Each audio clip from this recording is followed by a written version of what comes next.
Good evening, everyone, and welcome to episode 58 of Malt and Magic. We are very happy to be back with Campaign 2, and as per the new intro rules, I'm not going to say much more other than the recap. So previously on Malt and Magic, our heroes regrouped outside the Jarl's Hearth Tavern, armed and ready for their next quest. Their destination, the Church of Paragon and the Orphanage of the Priests of the Right Hand. Upon arrival at the orphanage, they attempted to try and enter the church through said orphanage as well, only to discover no direct entrance. But undeterred, they sneaked over to the main church building, where Jewel discovered a door at the back with an indentation that had matched an amulet or holy symbol that Cavan had found during his time in the dungeon with Mara, which is not a euphemism. Using said amulet, they then gained entry and narrowly escaped detection thanks to Aegeus's quick-thinking illusion spells. And descending a stone staircase, they found themselves in an underground cathedral adorned with carvings and reliefs of a seductive demonic figure. Entering through massive double doors, the party was confronted by a group of priests and priestesses in dark robes, and a bloody and ferocious battle ensued where our heroes, driven by anger, thirst for vengeance for Cavan, and also the fallen messenger boy Timmy, started to push the boundaries of law and balance, and their actions, though fueled by righteous fury, strayed into a somewhat morally grey territory. By the end of the battle, one priestess remained alive, bloodied and bound, readied for interrogation. And now, with their resources running somewhat low, the party must delve deeper into this subterranean cathedral to uncover its secrets and confront the darkness that lies within.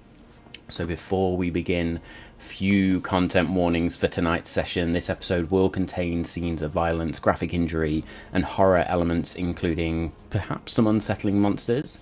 There will also be depictions of cult behaviour, including rituals, sacrifices, potentially sexual content as well. Additionally, there are minor themes of child abuse referenced in the context of character backstory and cult activity, so viewer discretion is advised, and please take care of yourself and step away if you need to. That being said, there will also be adult language and most certainly adult humour. You have been warned. Let's roll.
Hey, wrong view. Hi. Fuck Tom and Bowley straight out of the back. Bastardo! Molto bastardo! So Amazing. And then Welcome back, the everyone. Reed logo comes up in the corner. That was just entirely concentrated intentional. Absolutely. While I straighten my camera up and make sure I'm central. Jesus Christ, that was an intro into the episode, wasn't it? Oh. Hello, everybody. Hello, everybody. I'm still not central. What the fuck's going on here? Right, bear with me while I just piss around with cameras for a second, and then we'll get going. Feel free to introduce yourselves while we do that, and then I'll go last. Hi, I'm Dave, and I am playing Jewel of Shadows, the female tabaxi rogue. Interested to see where this evening goes. TPK, much. Hello, I'm Danny, and I play Lex Ordo. And I took a bit offensively that you said we were in a morally grey area. I don't think we were pushing the boundaries of law. 'Cause if you think about it, black and white, merge them together, you get grey. What's more balanced than that? Yeah. Bang in the middle. Yeah, I love that logic. I love it. I'm Tom. I am playing Cavan Buckland, a human barbarian paladin, and I am the father half of Homie and the Dude. And I am trying to control my rage tonight. You or Cavan? No. Yeah. Little column A, little column B. What's up? I'm Bodhi. I'm playing Edgiest Bones, the Bard Sorcerer, and I'm the son half of Homie and the Dude. I almost forgot. And I missed you guys. That week off fucking sucked. I miss you guys, man. It's really, really great to fucking be back and be back in the saddle with y'all. Oh, amazing. Yeah. And we've got a first-time chatter who said hello. So, hey, Stories and Sorceries. We did see you subscribe earlier, so thanks, Bodhi. It sounds like you've been spreading the word. Sup, Frosty? Which is awesome. What's up, Thanks Frosty? for having you here. What else was I going to say? Oh, yes, a huge shout-out again to the Mystic Quill, who we sort of talked about last week, and clearly some form of distant relation of mine somewhere.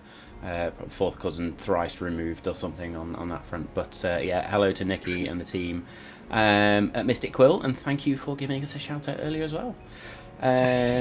Very good. So I am, of course, Matt, your Dungeon Master, and I'll be here throughout our campaign 2. And the only time I sort of step out of this chair or move out of this chair is when Bodhi takes over as the Games Master, or Game Master even, for Orbital Blues, which if you've not checked out episode 1 of that, then you really need to. Episode 2 is rapidly approaching as well. But yes, having descended into this dark cathedral of sin, then, my friends, you have this priestess bound, bloodied, ready for interrogation. What would you like to do? Stand or jump at once. Well, I think we're all waiting for Cavan to do something. To be honest, I thought she was alive. I'm actually being, I believe, consoled by Edgius as I've backed away from what I was very near to do, which was crush this priestess's larynx into the size of whatever fit into both kind of clenched fists. Edgius is talking me down, but I'm listening. I will tell you this. I am fucking listening right now, and if she says one thing wrong, I am sorry, fellas, but I will excuse myself right now for what may happen. That's all I'm saying. Edgius is I'm probably assuming we're pulled about to. Oh, sorry, go on, Danny. Go on, you go. No, go. dude, you got it. You go. I was going to say, No, please, considering we're after about you. to interrogate her, we're all very polite this evening. Considering that we're about to interrogate her, Lex will, considering she's bound and gagged, right? Well, not gagged, but she's bound.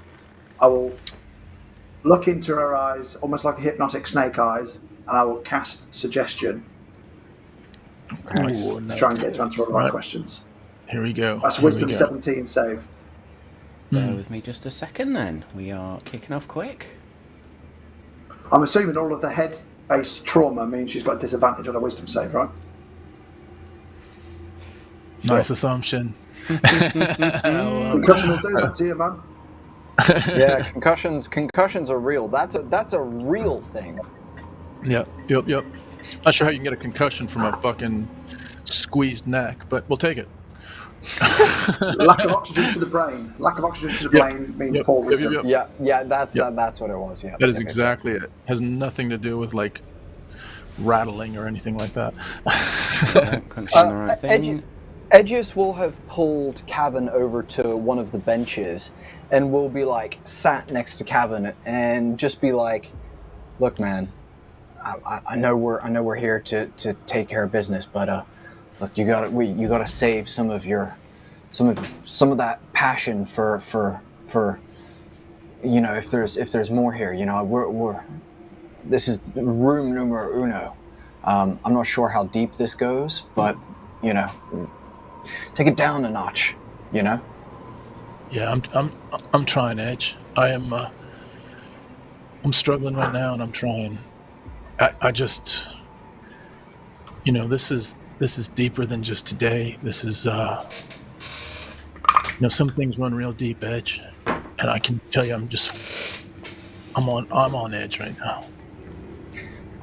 Hey, I stand with you no matter what. You know that, but I'm also here to be your friend and to look out for you. So, and as Edgius says that, he's gonna look up at the kind of room in front of him, and take into account for the first time how tired he is after a long day of getting ready, going to this ball, getting stabbed by an assassin, fighting a dude at the ball, carrying a body back to the ball, and then going all the way back downtown, having a 6 suit up scene, which definitely took more effort than just putting on his stuff normally.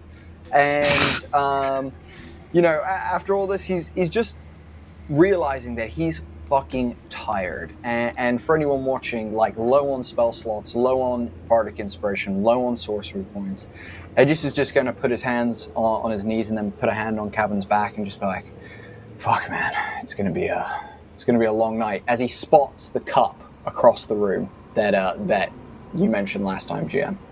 Indeed, the bejeweled sort of chalice, we will call it. Now, Well, sorry, Danny, Danny, your wisdom saving throw, what's the DC? 17. 17. What are you suggesting? Oh, Did you fail? What are you suggesting? Oh. A simple yes would have done.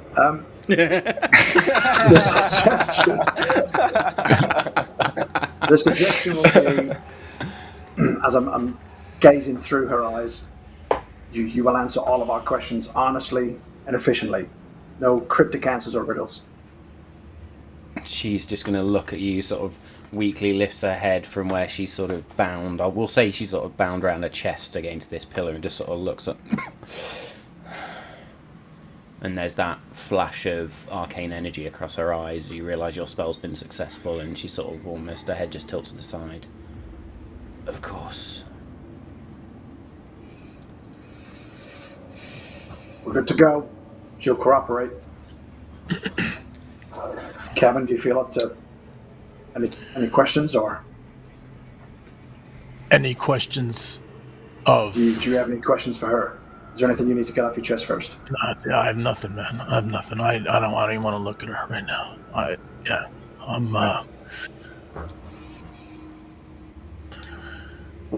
let's make her lead the way, and let's which door? Where do we go, lady? What are you trying to find, Edgius? I mean, aren't we going to go beat some? We're here to beat some priests, and we're at a priest at the moment to beat. I thought that was what was happening. Have I misunderstood what's happening? No. I do not think that we need right to point us in the right direction. I mean, we just open the door and move on. Well, I suppose the way to rephrase that would be,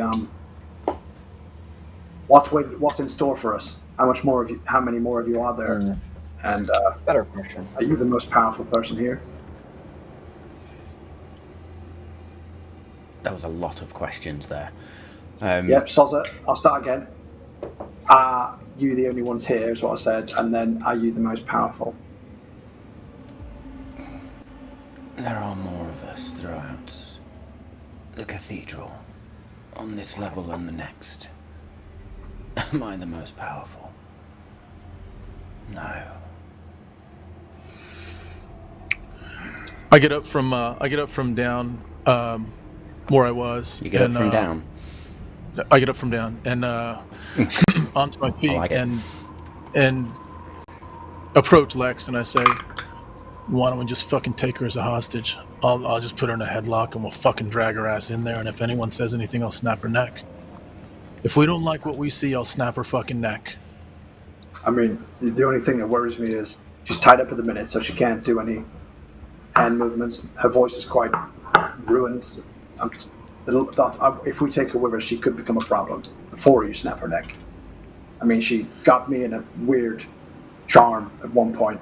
I don't want that to happen to any of us again. Jewel goes up to this woman. What you were doing some sort of a ritual. What god deity did you serve?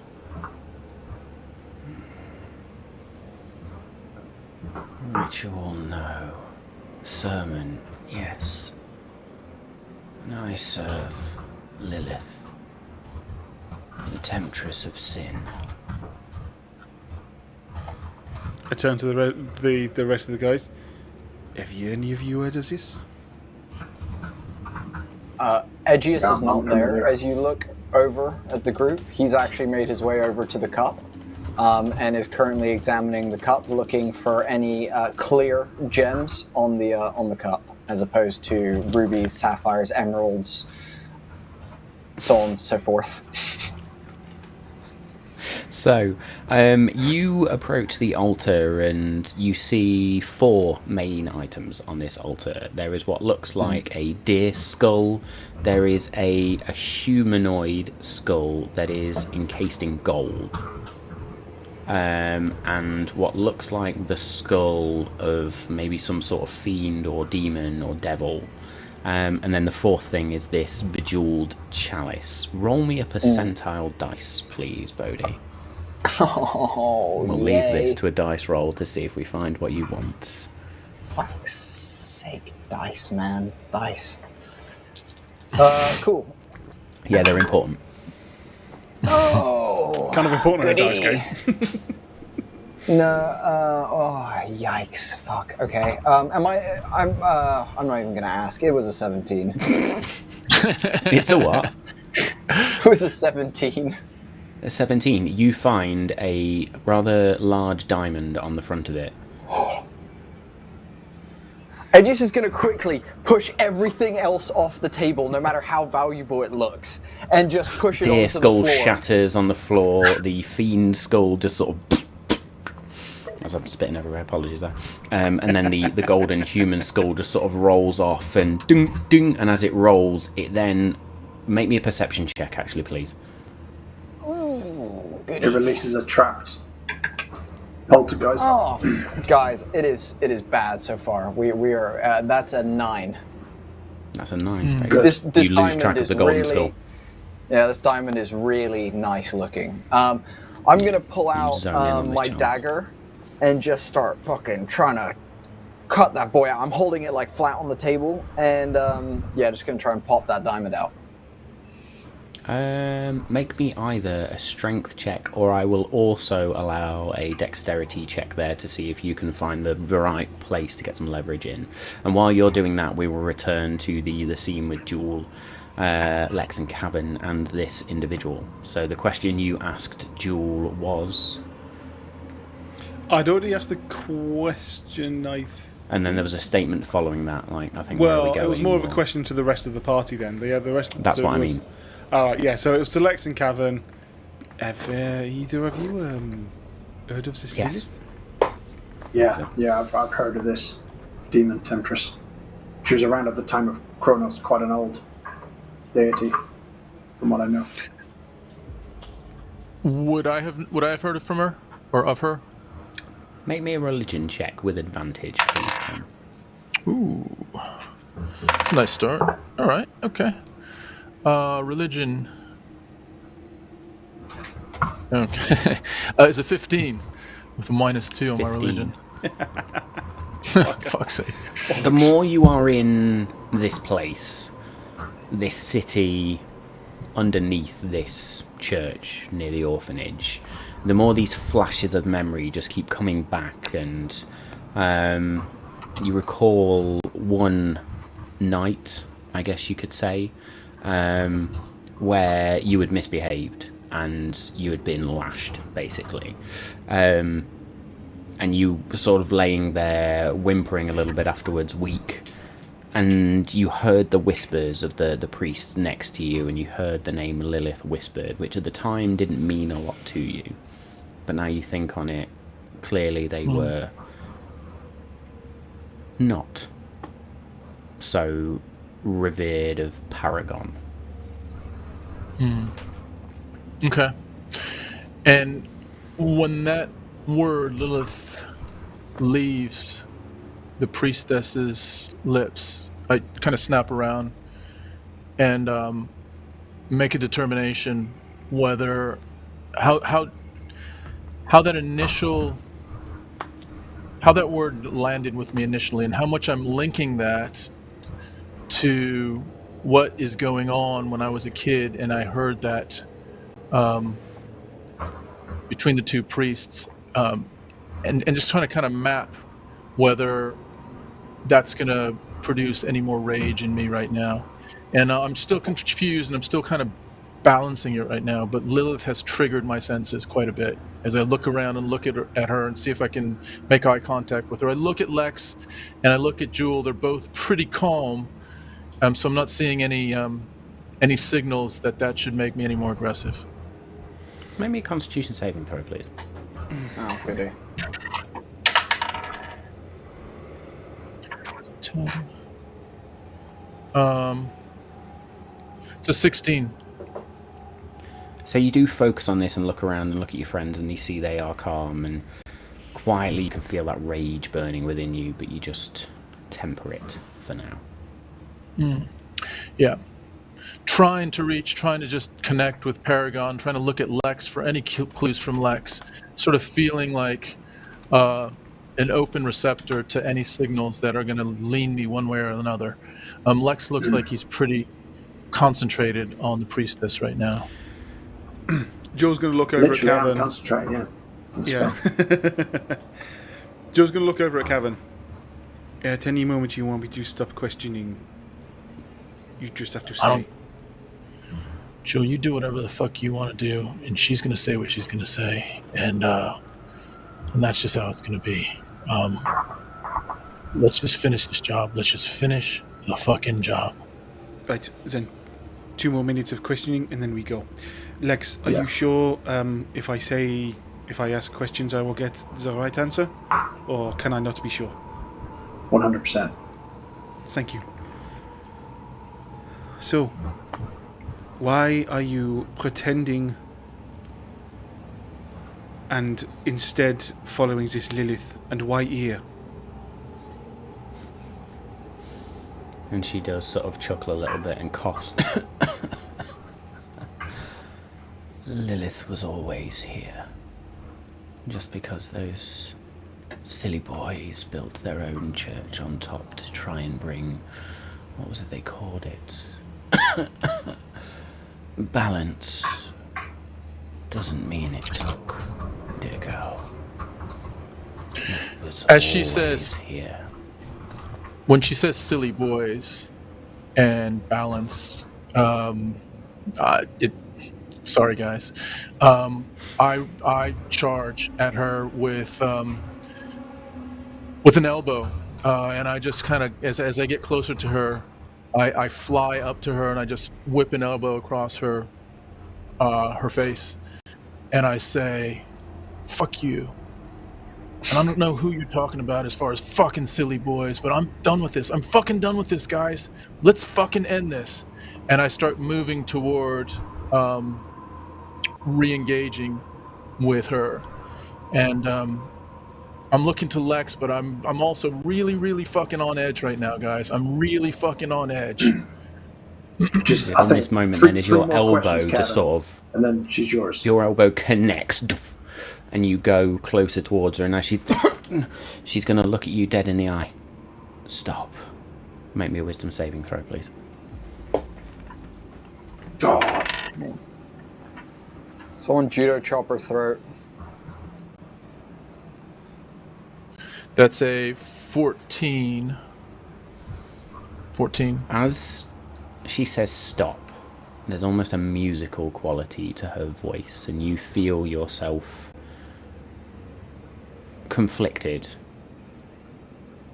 and your body just stops. And she will then look at you. Now that's a good boy.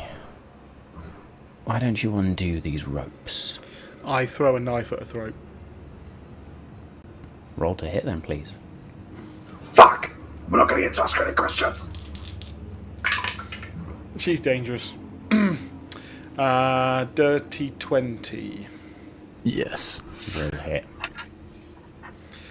I mean, I can't Straight. remember. Do I have to roll, or is she just dead at that point? I can't remember how many points she was on. I will do this for you. As the blade hits and sort of embeds itself into the throat, there is this...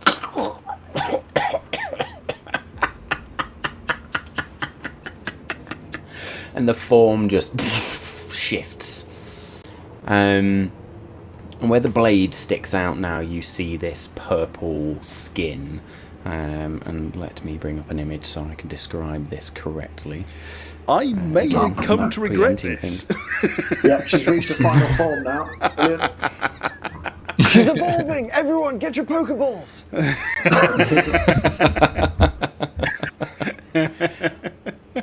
Where are we? Not that one. Not that one. Too many fucking directories. That's my problem right now. Here we go. So, you see this purple, pinkish skin, this violet hair that begins to flow around these leathery purple wings that extend and just and snap the rope, and these two black great horns that just bend up from the top of her skull, large pointed ears, and she's just gonna look.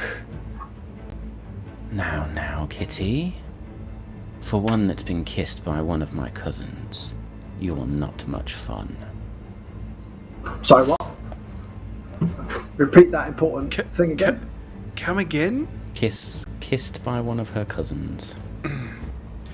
Sweet Above table, I do believe we're going to, unless I've missed anything, I do believe that would be, there are all these demigod-esque,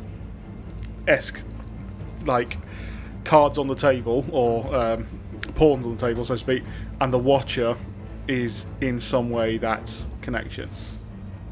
Make me a wisdom check, please, Jewel. In fact, Well, make that a while Jewel's history doing check. With advantage. Go on, Cameron. Well, while Jules doing that, can you just give me an idea of how paralyzed, frozen, incapacitated I am when the priestess says stop, and the rest of it? You are... Well, the second command she gave you was to untie the ropes, but then her form was forced. So you are currently under her thrall. You are charmed by her.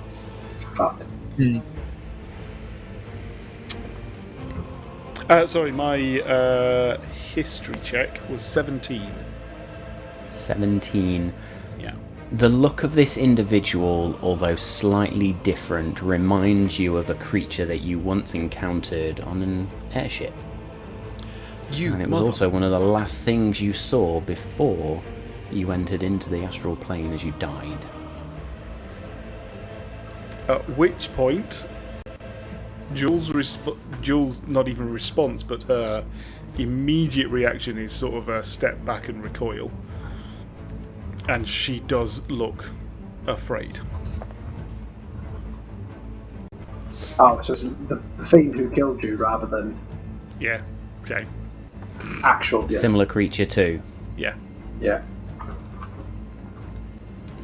She's going to flex these wings sort of and just stands there and looks to Cavern. Oh, I could have my fun with you now, but why not taunt you a little bit further? My mistress has been waiting for this for some time. Cavan, snap out of it. Well, my friends, I think it's time I left you. Enjoy everything that this cathedral has to offer. Should you reach a vital point, we will fight, and you will die. One more thing before you go, milady. Considering you still have to answer all of my questions. How do we defeat this organization? How do we get out of here alive? You're such a simple fool. I don't have to answer anything. Ah, God damn it. Worth a shot. And with that, she just folds her wings in on herself, and you see an amulet on her chest sort of glow, and shadows wrap around her, and she's gone. Did Jules' dagger crumple to the floor as she changed form? Yeah, we'll say that was ding, ding, ding. drops to the floor. Well, that went well. Shit. Now that she's Cabby, gone, you do is notice Cabby at this still point charged? that, as she goes, you're just Okay. like, Yeah.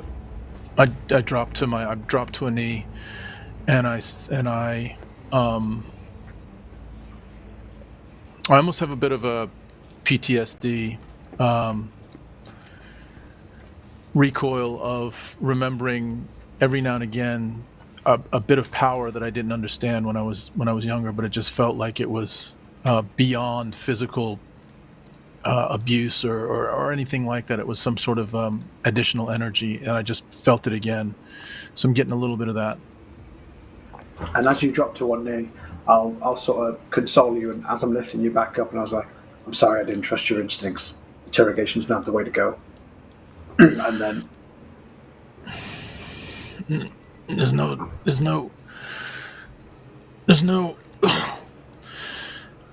I don't know what we got. I'm not sure. Okay. We need to go. We need to go hard now, guys. We need to pull everything we've got. As you say, pull everything you've got. You hear from over your guys' shoulders, Edgius has now got the dagger wedged in to the jewel and is now banging the cup on the table to try and get the fucking jewel out. And he's just fucking clanging it on the so table. what was your strength or dexterity check then, Edgius? It was a 14. 14. Which one, strength or dex? Dex. Dex. Which is why I'm So- swinging it and bashing it as opposed Yeah. to like lever. ding, ding. So I will say with your dexterity check, you managed to get the blade in there, but it's just not quite coming out just yet. So Can I cast True Strike, my cantrip, and give myself any extra knowledge on a target in range of any weaknesses it has before I make my next attack? that's fine. I'll say you do use that magical ability. This is a cantrip, and I like the way you worked it. You just sort of you cast True Strike, and sort of as you look at this chalice, to bring. Did you say you were slamming the chalice onto the altar, or bringing a rock down on it? Sorry. I'm holding the knife and just bashing the edge of the Just- chalice onto the table. Yeah. So I'll say at this moment then you sort of cast True Strike and you almost see all of these facets of this diamond and where it's connected in and sort of how the clasp holds it on, and you flip the chalice over at this moment, have the dagger so it's pointed up, and then you just grab, I'll say you grab the fiend skull and just go to swing it. I want a... Again, I will say make me a strength or dexterity check, please. Okay. Do I with get advantage for the True based Strike? on... Yeah. Yeah. Awesome. I imagine that while he's like doing that True Strike, it's almost like that Robert Downey Jr. voice, like clasp, holding it very tight. You could, if you manage to angle it at exactly 45 degrees here, and then hit it with the skull, like that kind of It's the fucking Sherlock shit, you know? Holmes moment, yeah. Yeah, exactly. Yeah. Oh, wonderful. Fucking wonderful. That is a 15. It's one more. 15. Physical recovery, So as 6 you weeks. now- Psychological recovery, 6 months. Yeah, exactly. As you hold As he hits this it's and not then moving. bring the fiend skull up and you... Boom! Once. Ping, you just hear it, that ringing sound as the chalice skitters off to the side. Your dagger slips down to the altar and your sort of hand lands on top of it, and this diamond just... lands down on the altar.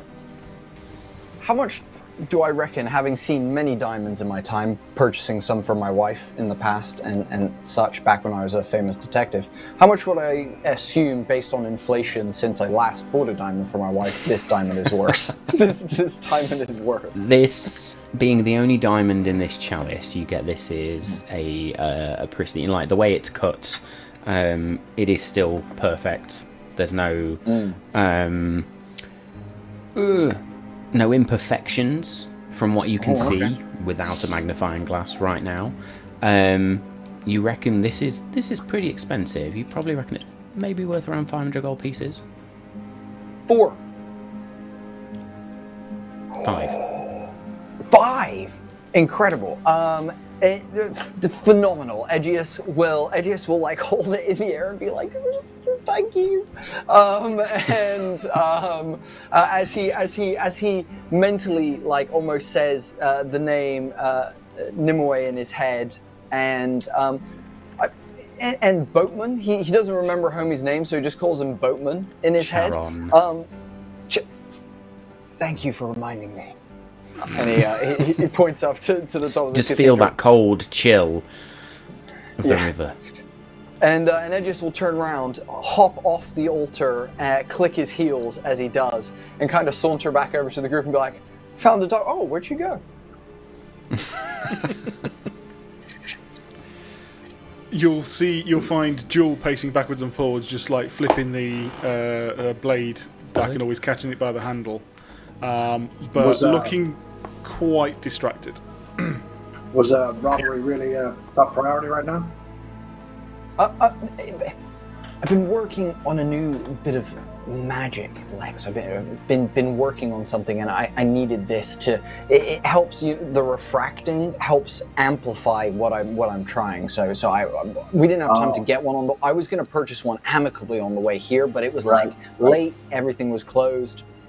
Yeah. If it's a spell that can help our cause, I retract my statement. Just to kind of bring you up to speed, we're fucked. Mm-hmm. We've got 2 more levels of priest to get through, and we might die. Oh, that's god. That sounds really bad. That sounds like really, really bad. Yeah, but silver lining, you're already dead. So let's go. That is overtly true. Team, ready? Jewel's going to go to Cavern and sort of go right in front of him, like right up close, and be like, "Okay, Cavern, I am suddenly scared, shitless, but I am going to follow you if you want to go in further." What other choice do I have? I have nothing right now, Jewel. I have nothing.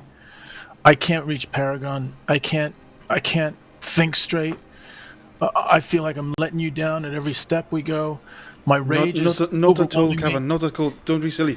Jewel, don't try to talk sense into me. I'm fucking losing it, man. I'm fucking losing it right now. I shouldn't be the one making decisions. If you want me to go in, I will fucking go in. But I'm just telling you, I'm not thinking clearly. Joins the club. Well, don't think. Just do what you do best and kill motherfuckers when you need to. Okay? At that I'll do the moment, thinking for both of us. I turn and look for the door, and I say, right, if we're gonna kill motherfuckers, let's go. Let's fucking go. And I start marching toward the door.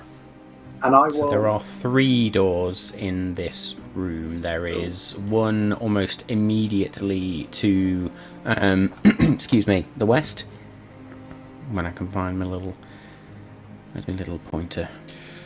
To the observant of the group, There's one here. you will have also noticed 2 dark. Are we saying dark? I can't remember now. That's entirely up to you, my friend. We're going to go with dark orbs that are like almost giving off smoke, and they are just trailing slowly around Jules' midriff. They're sort of planetary aligned so that they're, apart from each other. But she hasn't told you anything about them. Oh, hang on. Let me... I rolled an 18, so I think I noticed. Yeah. Are you supposed to be doing that? Should I be worried? Are you okay? It is fine. This is something I have done. Oh, okay. Cool. You do you. And then I will... Make me perception checks, please. Everybody but Jewel. Everybody but Jewel. Oh my goodness. Natural 20. Oh! Nice. There it is. It's an 18. Fuck, dude. 18, very good. That's 10. 10. Edgius clearly suffering a little bit of tiredness there, but Cavern Exactly, and it Lex, makes as you sense. As you now notice these tiny little smoke-like orbs that just sort of wisp around Jewel, you can just hear this subtle whispering.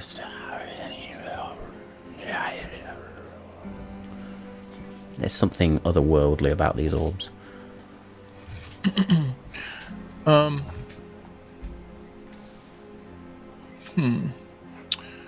Now, doors-wise, there is a door here on the western side. There is a door on the eastern side over here, for anybody looking at the map.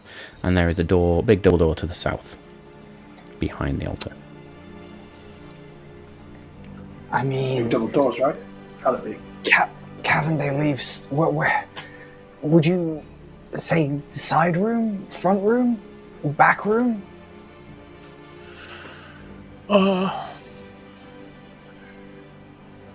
Jewel, Yes, just Kevin. point to a fucking door. Just point to a fucking door. Well, gentlemen, you all met my mother. She always told me when cleaning my room to start in one corner and work around. Therefore, I suggest we go over there, and points to the east door. That's a Mama Rick's the quote, door not she even a gets. Mama Shadow's Yeah, quote. The door she points to, I will automatically cast Summon Construct, and almost cog will be drawn to it gravitationally, and then just go and start turning into Mega Cog. Cogazord. Nice. Oh, yes! Oh, It has multiple that gave me a uses. silly. That was good. Now the question is, do I have a Cogazord token? On As we keyboard? make our way to the door, Aegis will pick up the golden skull, the human golden skull. As you go to pick that up, then you notice that it is landed perfectly on, perfectly upright. Aegis will pick it up, and because it rolled onto this fucking terribly kept cathedral, no one's dusted in here for weeks. Aegis is gonna blow a little bit of dust off it, and then let Jewel and Cavan kind of walk forward as he like puts a hand out and like stops Lex. As like, hey man, Cavan's starting to get a bit. I don't know whether it's unhinged or I'm not sure this is doing him any good. I'm just getting a bad feeling about us going deeper and his mental state just getting worse. I know, but I think it's the kind of thing where we've got to get through it for him to get closure. It's going to get worse before it gets better, right? If we leave now, he'll just have regret on top of his trauma. I guess, yeah. I think that's a good way of putting it. I hadn't thought about that. Here, I found this for you, and I'm going to shove the golden skull into your chest and hand it to you as Aegis then walks off. Is it adult sized or is it kid sized? Oh, God. How sinister is it? It's not quite either. It's sort of in between. Brilliant. Do you need this for a spell as well? No, that one's a present for you.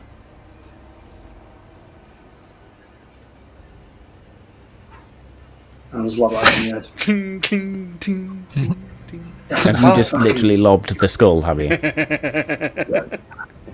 Yeah? I don't So want as a this human skull even though goes, it's case of go. Tell you what, if I was a rogue, if I was Ander from last campaign, I'd have fucking sold that shit within 5 minutes. so what you notice is as you throw this skull behind you, you only hear one bounce. And for anybody else that's watching, you see as this skull just sort of thunk, and immediately shifts and drops onto its upright. Oh.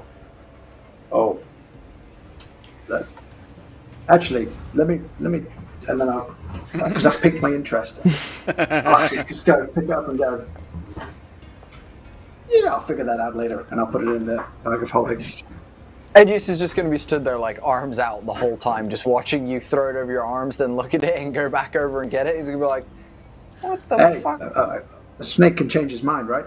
I just thought it was a golden encrusted sacrifice. I didn't realize it potentially magical properties. We'll sort it out. Yeah. And actually, I have a present for you. And what I'll do, I'll take his skull off. I'll put the fiend's skull on his neck, and tell him, "You're in disguise." So, Edius, you now look at your own body with a fiend skull on it, but the skull that Lex currently holds is probably just speaking, because I imagine Edius doesn't shut up. So Edgius would be like, that does look kind of fucking metal. Here, hand me back to myself. I'll give you back your head. Edgius will grab his head in his hands, and I'm gonna grab one of my belt loops that I have, and using my eyebrow piercing, I'm gonna clip my skull onto my hip, and continue wearing the fiend skull on my head, and then be like, what do you think? Does it look bad? Does it look cool with the skull on the hip? Perfect disguise. You just need to shut that mouth on your hip up. Ventriloquist. And we're off. You don't need to keep your lips still. You've got no fucking lips. Oh, good point. It's a good point. Okay, let's make a move. And Edgius I imagine with your skull now being down at your crotch area, your fucking depth perception and everything is all kinds of off. So this may have implications later. We will see. Very good. So you're heading towards the western door, yes? Yeah. Eastern door, isn't it? Eastern door. Eastern door. Very good. So Yeah. to that one. So Cargazord is all over there. And what are you getting Cargazord to do? Yeah, let's get the map up. Yeah, So that'd be good. Jules pointed to the door. I've created Coggazord there just to signal to everybody. That's where we're going. But if we all get behind Korg, he can be the sacrificial lamb if needs be. Obviously, that's unspoken, but that's what we all know Cog's for. Yeah. Very good. Is Cog opening the door? Yeah, I'll talk in Modron to him. That was a click in the world. Click in the word, and Cargazord's now slightly more larger mechanical hand just reaches for a door handle on this door, turns it, and opens this stone door and reveals a hallway. Which, let's just do it this way, shall we? Here we go. Reveals a hallway to there. What'd you say? South. Kevin steps forward. Can I, Lex? Can I just hold Cog? Can I just hold Cog as a torch almost and walk forward? He's got true sight, so he can lead you through the darkness, no problem. Yeah. But also, isn't he in some sort of armored? Cargazord is now in a mecha suit of sorts, and is he's now the basically same the size size of as Mace most now. other people in this room. Yeah. Okay. Yeah. All right, well, fucking lead the So way. you can sort of hold on to him, and he can lead you through. Yeah. And then, Let's go. Cog, if you see anything, man, just whistle or tell Kevin. Squeak. We've still got the lantern, have we? We've still got the lantern. You still have the lantern, yeah. I imagine somebody would have picked that You up should and still have the started lantern, to shine Kevin, it. if it's still alight, I suppose. All right, fucking, let's go. Lead the way. Edges, what the fuck is I going on? will say with there you? is some dim light around here as well. You can see what looks like torchlight probably coming from somewhere. Edgius turns, and the skull that's on his head kind of moves like that of Michael Keaton's head in Batman, where it's kind of the head doesn't turn, but the whole body kind of turns to look at you. And Edgius is like, this is the new look. Lex actually hooked me up with it. I think it looks pretty metal, don't you? I'm not sure what that has to do with us. Fuck, dude. Yeah, It's in fine. disguise. I'm hiding. Yeah, okay, fucking... I'm not sure if hiding's gonna help us right now, dude. Just get your A game on and let's fucking march. Kevin, you know that What? time when we were at the still and you could just smell that a fight was gonna start, and we were like, okay, let's be precautious here. What is your danger sense saying? Dude, my danger Where's your sense sense says... of danger? Would be another way to put it. I understand both ways, dude. I fucking it's just you're just switching the subject and it's fucking grammar, dude. It's just grammar. Sorry, the level of height here is really messing with my head. It's like an altitude thing. No, me too, dude. Me too. Dude, I sense fucking danger. That's what my sense of danger is right now. We're fucking in it right now. It's all over us. We gotta bring out everything. Yeah, let's just march. Be right next to me, dude. Just be right next to me and let's go.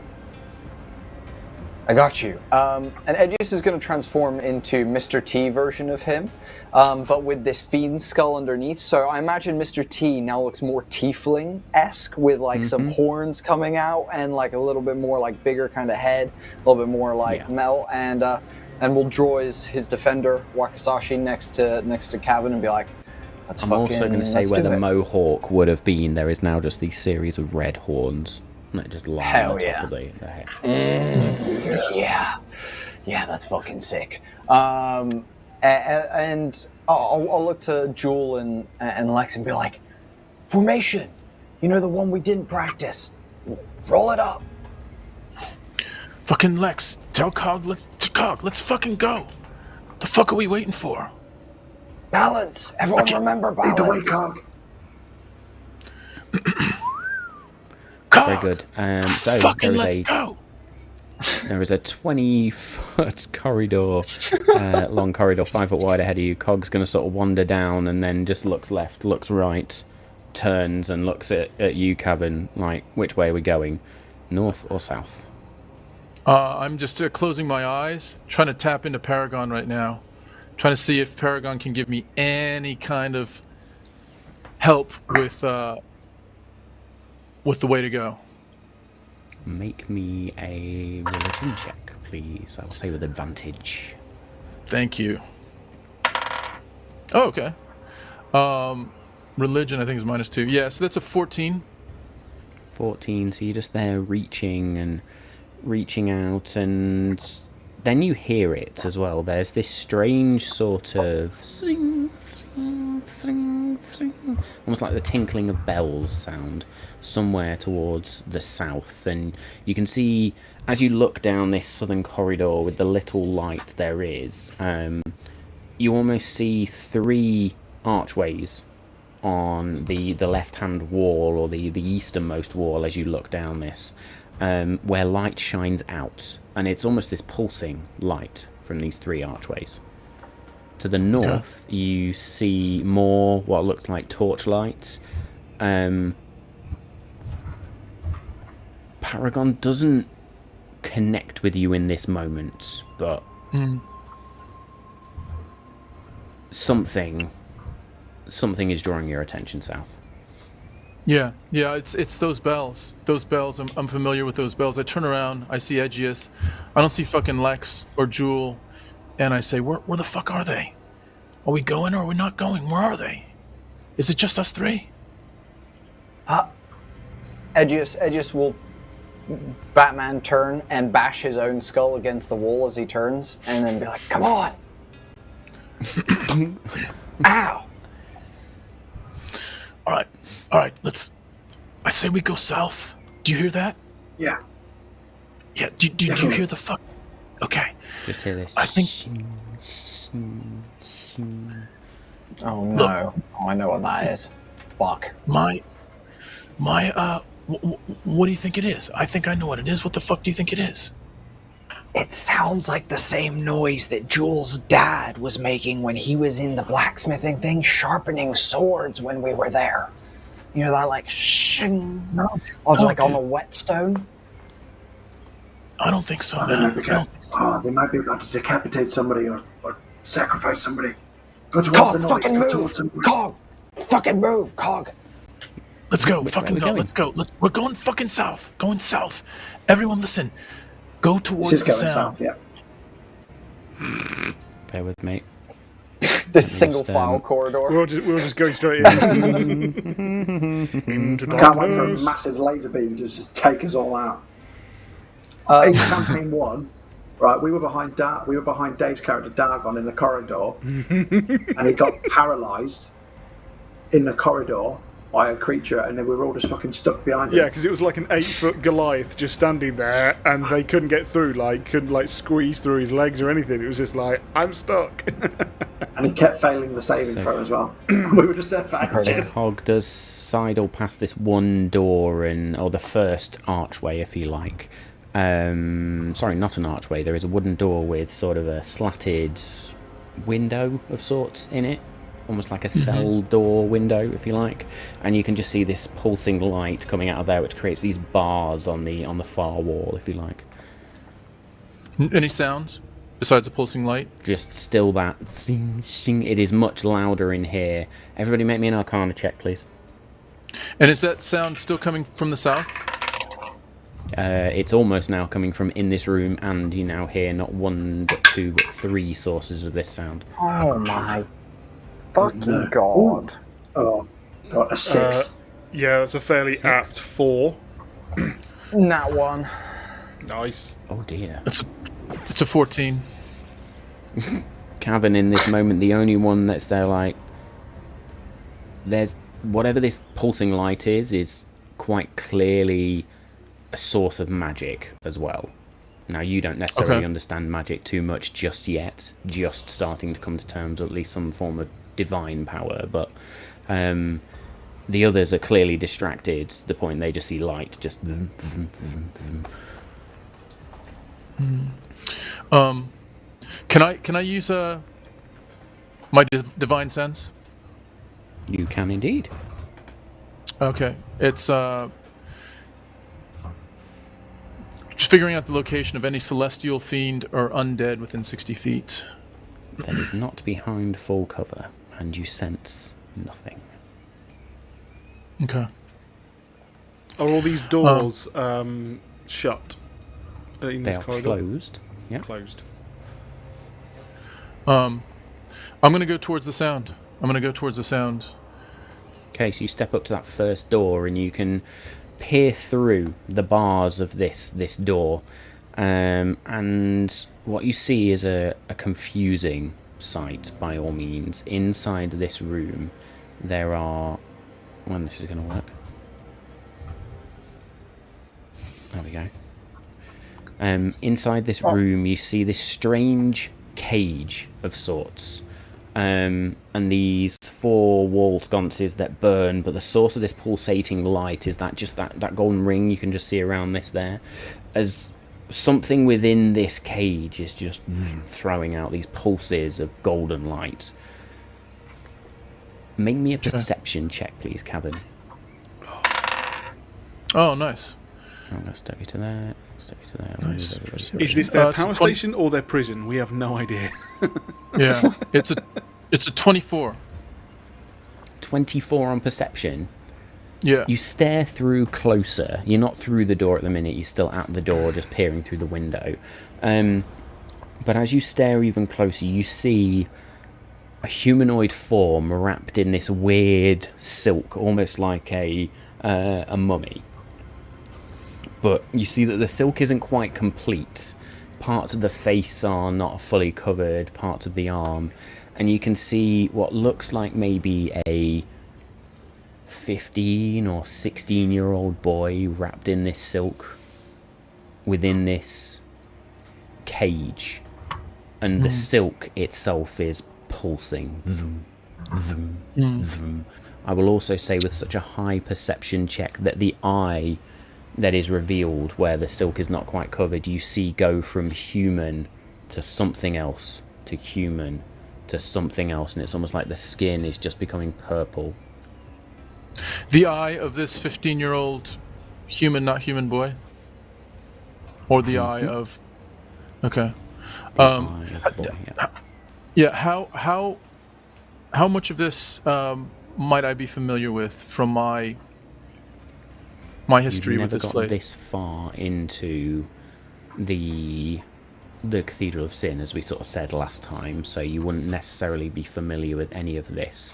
But what I will say is make me a history check, just to see what you get, as to whether there are any rumours in the orphanage or not. Fuck. 15 minus 2 is a 13. 13. So you may have once heard a whisper of kids going missing, and, well, you knew kids went missing in this orphanage quite frequently, which is one of the reasons you raged in the first place, but there was always a rumour, if you like, or a myth amongst you as the orphans that the kids that were taken were changed into something. And now you think on it, those that were taken were all around a certain age, as you were, that early adulthood, almost on the cusp of adulthood. Yeah. I turn to Aegeus, who is closest to me, and I say, there's a fucking kid in there. They've got a fucking kid in there. Aegeus, this is what they do. This is what they fucking did. Okay. Is the window, is it bars? Is the window bars? Yeah. Cool. Here, one second, Kevin. Slide over. Let me take a peek. I nudge Cog down. And Aegeus will clip his own skull from his belt and push his skull through the bars. And can I make an investigation check in this room just to kind of deduce what's going on in here? Like if there's anything hung on walls, if, the fire has anything to do with it, if this aura is, coming from the thing, if I've seen any kind of wrapping like this before, I'm looking for any signs of like being able to deduce what's going on. So you won't be able to push your skull through the bars because they're a bit too close together and the skull is still quite wide. But I will say you hold your skull up just to be able to see. Make me either an investigation or an arcana check, please. While he's doing that, I'm just reaching beyond Aegeus's shoulder and waving Lex forward so he can come and see it. Fucking come over here. Come over here. That's a 15. A 15.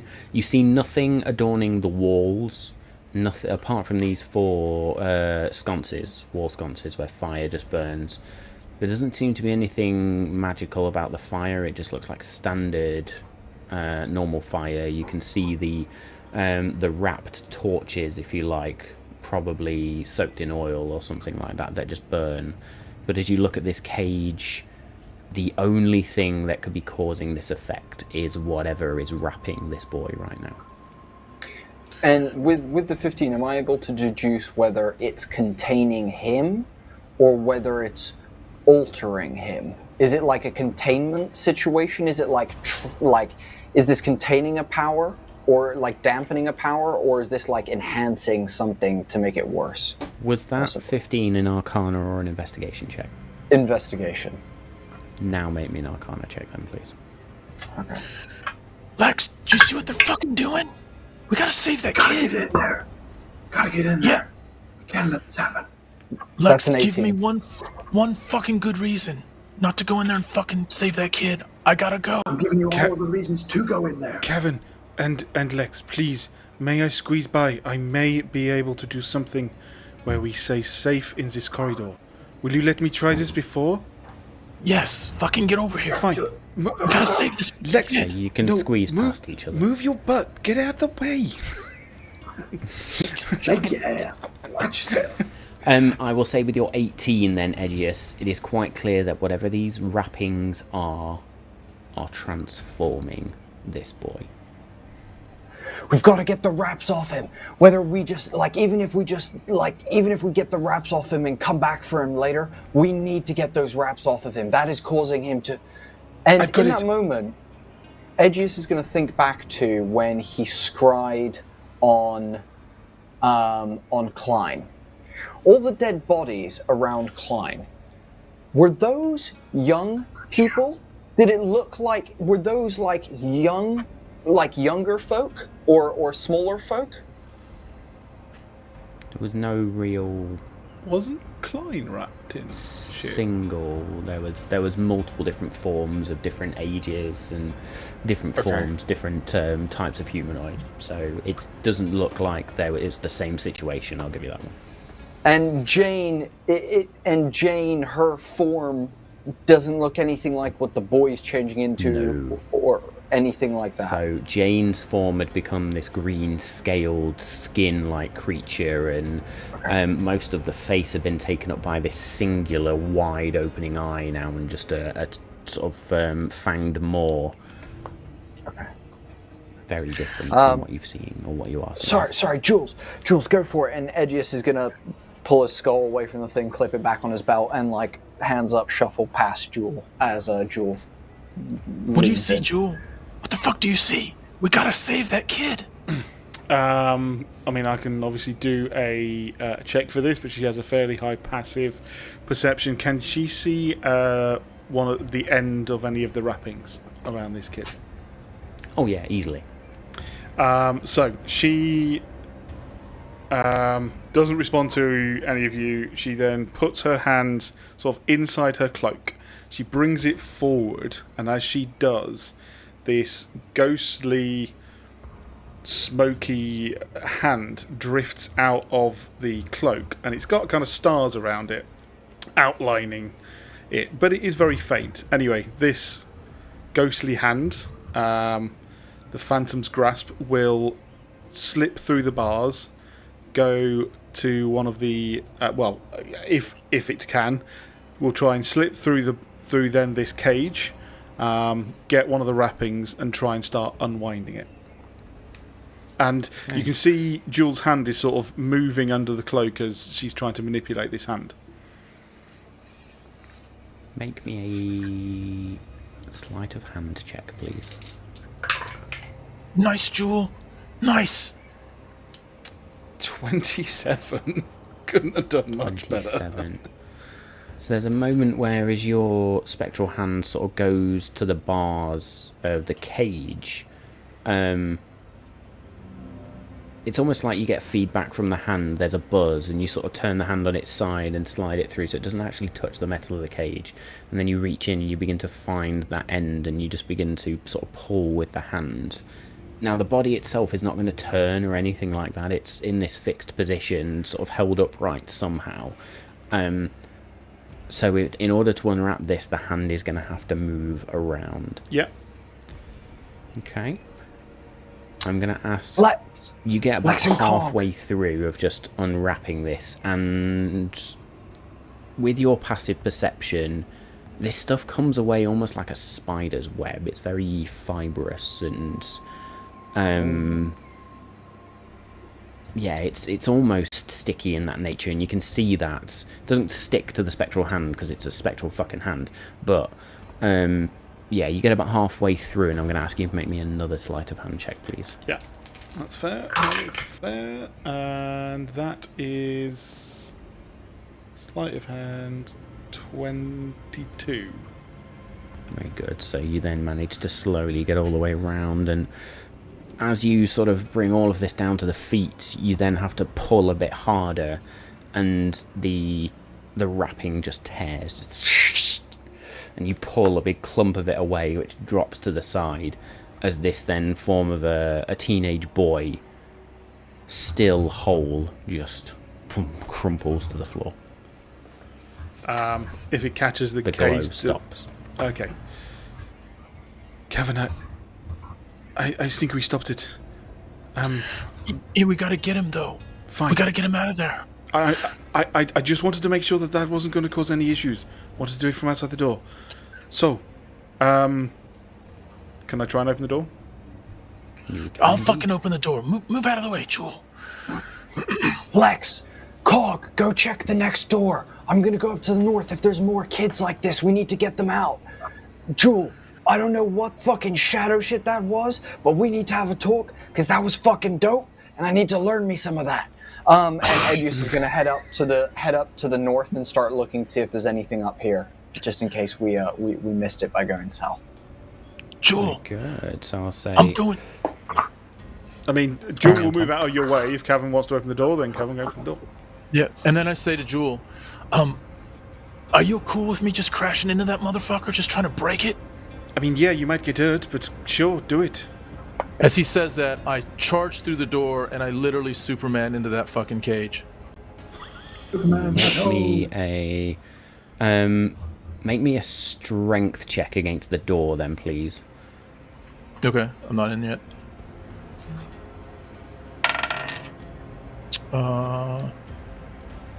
Strength. Again, I'll say with That's advantage because you are a barbarian. Yeah, 17. It's a 17. Not very 17, well. you just run and shove your shoulder in. You just hear wood splinter as whatever lock was on this just gives way, and you open the door, sort of flying through, and you're heading towards the cage. Yeah, as there was a little bit more resistance than I thought there would be. I thought I'd just be able to smash it. I kind of roll to the ground, and I get up, and I look at the cage, and I look at the kid, try to make eye contact with him, and say, I'm gonna come in there and fucking save you, dude. Just hang on. Get down. Lower yourself a little bit lower. Can you hear me? Can you hear me? The kid's crumpled on the floor, unconscious. All right. At that point, I make my way to the cage, and I try to do just literally a shoulder barge, like a flying soldier barge, into those wood slats to try to crush them. Nice. That is a metal cage. Make me a dexterity saving throw, please. Okay. All right. On dex. So that is a 7. Do I get advantage on dex? Let me just see something. Jules poked her head like round the door to see what's happening, but if he bounces back out off this, she's going to get her head out of the way real fast. Hang on with rage. Yeah, it's a 7. 7. So I do get advantage on. These... Oh, it's not a saving throw. It's just it's a check. Sorry, it's a dex check. Okay.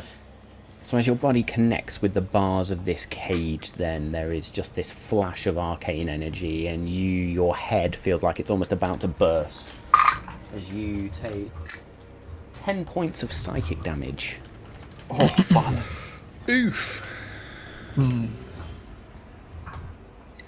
Now, while this is happening, Cog and Lex have gone down to the next door, and they see a similar situation. Trapped inside a second cage is what looks like a teenage female form. This time with a tail, a slightly elongated snout. You reckon there might be a female dragonborn of some sorts in here. Young teenage again. Early adult. And again, that pulsating light. Edgious, as you head north even, and go up to the next, or that top corridor, you see that it bends round to the right and opens up into a larger cavern with these stone stairs that go down. And even from here you can see that the stone stairs look like there's moss, maybe a little bit of a spider web here and there as well, and that heads further down into darkness. Cool. Edgius will very carefully walk up to the door. Like he'll take a look back down the hallway and see that everyone else is kind of engaged before like just going down the hallway. When I get to the doorway, can I make an investigation check to see if there's any sort of traps? I want to look for any sort of like bits of dust that look a little bit uneven, or flooring or anything like that. Yeah.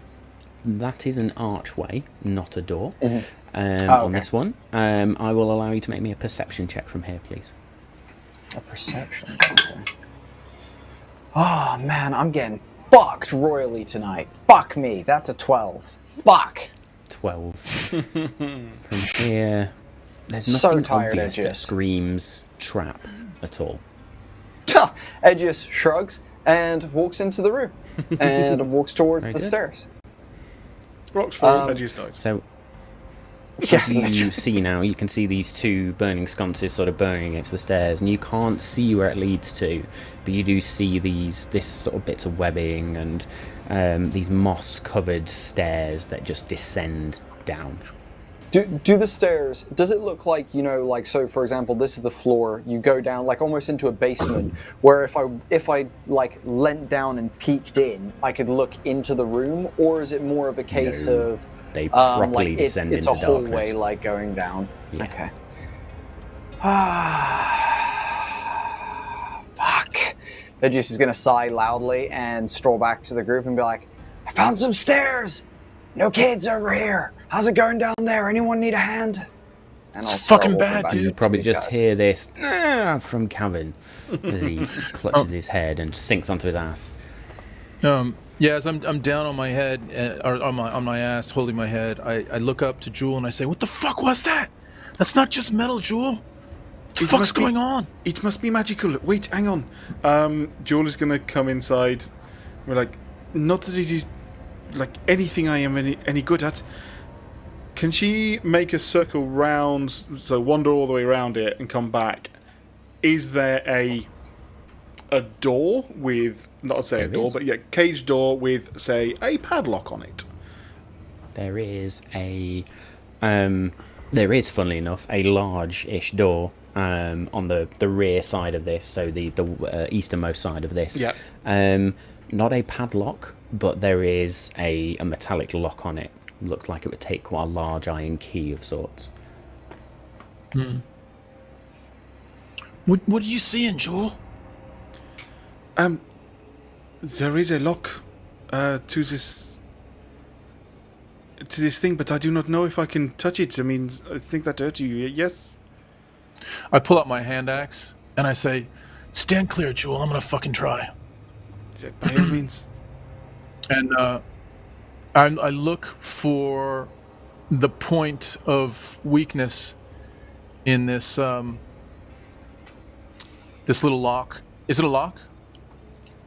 It's Can I- yes, it's a locking mechanism on the cage door. Yeah. So it's not a Yeah. padlock, Can I it's cast- built into the door. Can I cast True Strike and gain some information about where the lock might be weakest, so then I can pass that on to Cavan and give him the help action in this moment? Yeah, absolutely. So you Awesome. sort of cast True Strike and focus on this gate, and where you would see where the cage door connects with the rest of the cage frame, that itself is the weakest point of the lock. Okay. Cavan, wait! Right here. And Edgius is going to point to the exact place that you just described, Matt. And then as he's going to like take a step away but leave his finger there, and then as Cavan goes to move, he's going to pull his finger away at the last minute, and you can have advantage, Tom, with the help action. Okay. As I see Edgius say that, I see where he's put his finger, the exact point of his finger, and I am just trying to focus my attention on hitting that spot as pure and as strong as I can at this moment. Very good. Oof. Rolled hit. I got advantage. With advantage, yeah. Okay, that's better. First roll was a 3. Second one is a 16 with my hand axe, so it's a 23. Very good. That will hit. And not great. That's a 4 plus. Can I use some of my rage action? I think Did you that will roll have advantage? burned off by now. Okay, so it's a 4. 4 damage. Is that with Yeah, advantage or on the attack? So it was a 20 No. something to hit with advantage. Oh, Yeah, beautiful. and the damage is a 4. So you nice. bring it in and just and you can feel something buckle, and again in that moment there is a surge of energy, and I need a dexterity saving throw, please. That's a 15. 15. This time you see it coming, you just sort of manage to bring the axe back as the metal pulses, and whatever this sort of aura is, you manage to dart out of the way and take no damage. Okay. But I do, as I see it coming, I do kind of sit backwards again from just the energy of it. It kind of pushes me backwards. I think I can get it. I think I can get it with one more. You sure that's the Edgius will spot? point again. Yeah, 100%. Hit it right there again. You fucking nailed it the first time, right where your scratch is. Like you're chopping a bit of wood, like like you used to do. Remember that. Swing it axe, like it's fucking chopping a piece of wood. Edgius, I know where the spot is. Fucking move your finger and make this fucking thing. Let me fucking take a step up, jump up, and fucking crash down. I think I can get it that way. Edgius Actually- will be like, okay, yeah. Yeah, let me jump off the back wall. Let me jump off the back fucking wall. No, fucking do it. Let's do it your way. Let's just fucking just put your hands like we used to do, and just lift me up, and I'll fucking trash down on it. Okay. Hey, you got it. Like at Altivo's. Here we go. 3, 2, 1. Hell yeah. 14 plus plus 7, 21. 21, yes. You sort of launch into the air and bring this down. Roll damage, please. Yeah. I'll say Okay, add a d6 alright. on top as well. That is a 9 plus 3 is a 12. And I come down with both hands, by the way. So I jumping up, and I just come down with both hands, aiming for that spot again. So you're aiming for that spot again, and again you connect, and part of the lock buckles at this point where you bring it down with so much force. It's not just that slashing damage at this point, but just the sheer weight of you landing. But this is a metal door, and you have buckled part of the lock, but it's still not quite open. Fuck! I need a dexterity saving throw again, please. It's close, Edgius. It's fucking close. 13. Fuck, you're not raging, That's a 15. 15. No. 15. You take no damage. Fuck. You guys have got this. I'm going to try something. Can Jewel go back into the other room and... The main room? Yeah. Can she roll some of the bodies, looking very quickly for a key loop? You know, a loop of keys on someone's belt. Yep. Make me an investigation check, please. Okie doke. Where the hell is that? There it is.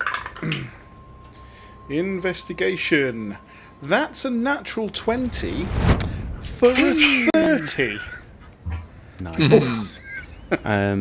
So I will say, as you go and roll a load of bodies to go and find a bunch of stuff, you find a decent amount of gold, actually. You find about sort of 20 pieces of gold scattered across these individuals.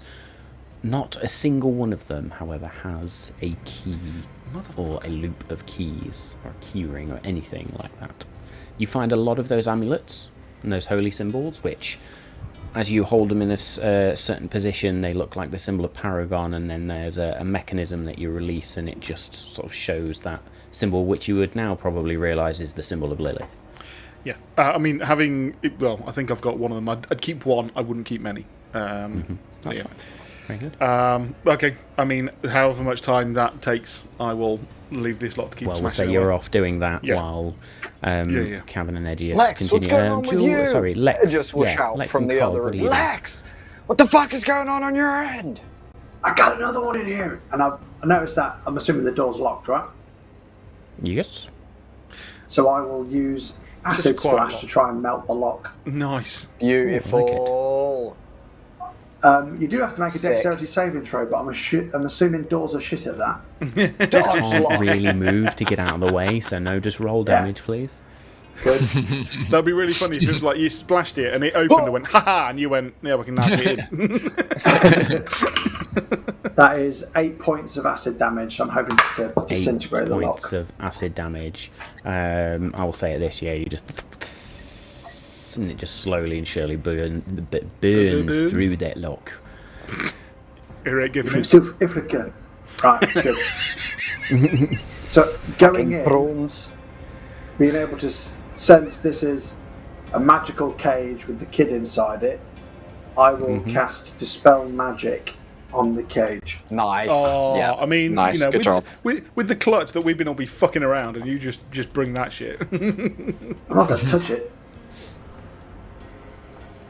Very Assuming good. it's a third level spell or lower.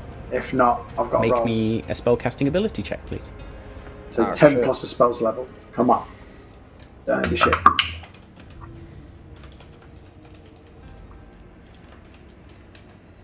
I rolled a 1. So you 5 altogether. have that right idea of just sort of reaching out and trying to dispel the magic, but you get a little bit cocky with it, as you kind of did just there, and you think, yeah, I've got this, and then all of a sudden you're like, oh shit, this is stronger than magic than I fuck, and the spell just dissipates over the cage. Yeah. You Sounds spat- like it's going really good, Lex. I hear you spaffed your casting load. shit. I bet you're getting that kid out of there real fast, Lex. You're doing awesome. Tom, we got Kevin over here. He's just gonna hit it one more time. Kevin. Edgius holds the lock this time, like out, so it's like super, like you can. He's like fucking like you got it this time, buddy. And I'll give you one of my bardic inspirations, one of my last bardic inspirations. Nice. I don't fucking know if I got it, dude. It seems like it's holding. Edgius is gonna hold Kevin's arm for a second and be like, "You've got this." And as he does that, the veins in Kevin's arms actually like get like pumped as shadow energy kind of fills your veins as I give you that bardic inspiration. Okay. Nice. Right, It's Edge. cold, that feeling that washes up your arm. Yeah. It washes up my arm, but I also almost feel like I need to take a big draw of oxygen. Mm-hmm. All right, man, let's go. Let's go. Give me that fucking Fucking stance one more crack it! time. Crack that motherfucker! Fucking crack that motherfucker! Give me that stance one more time. Give me that stance. And I get up. Here you go. I jump. 3, 2, I jump as high as I can, and I'm fucking as fucking high onto that point. Roll to hit with advantage, then, please. 10 plus. You've got a D8 to add to it if you want as well with your bardic. Yeah, so it's 17 with advantage without the D8. Nice. With a 17. D8, it's 24. Oh! 24 will absolutely hit. So roll damage, please. And add a d6 on top. Let's do this fucking thing. Nice. So that's 9 plus 2 is 11. 9 plus. Fuck yeah, dude. 11 points of damage as this time as you come down and just metal just opens, your hand axe comes through. Somehow the head of this hand axe is still attached, but not really sure how it happened, but For that was insane, dude. How did that? Damn, Dave. love the sound effects. So yeah, you bring that axe down and the lock just almost parts before it. You can feel the head of this hand axe weaken slightly as you come down with that much force. Somehow it's still attached, but the door then just one last dexterity check for me, please. Dexterity saving You have throw, sorry. advantage, Tom. Remember. Oh, that's a nat 20. You bring the axe down and just sort of flourish to the side as this burst of energy just washes off. And there before you is the unconscious form of a 15-year-old human boy.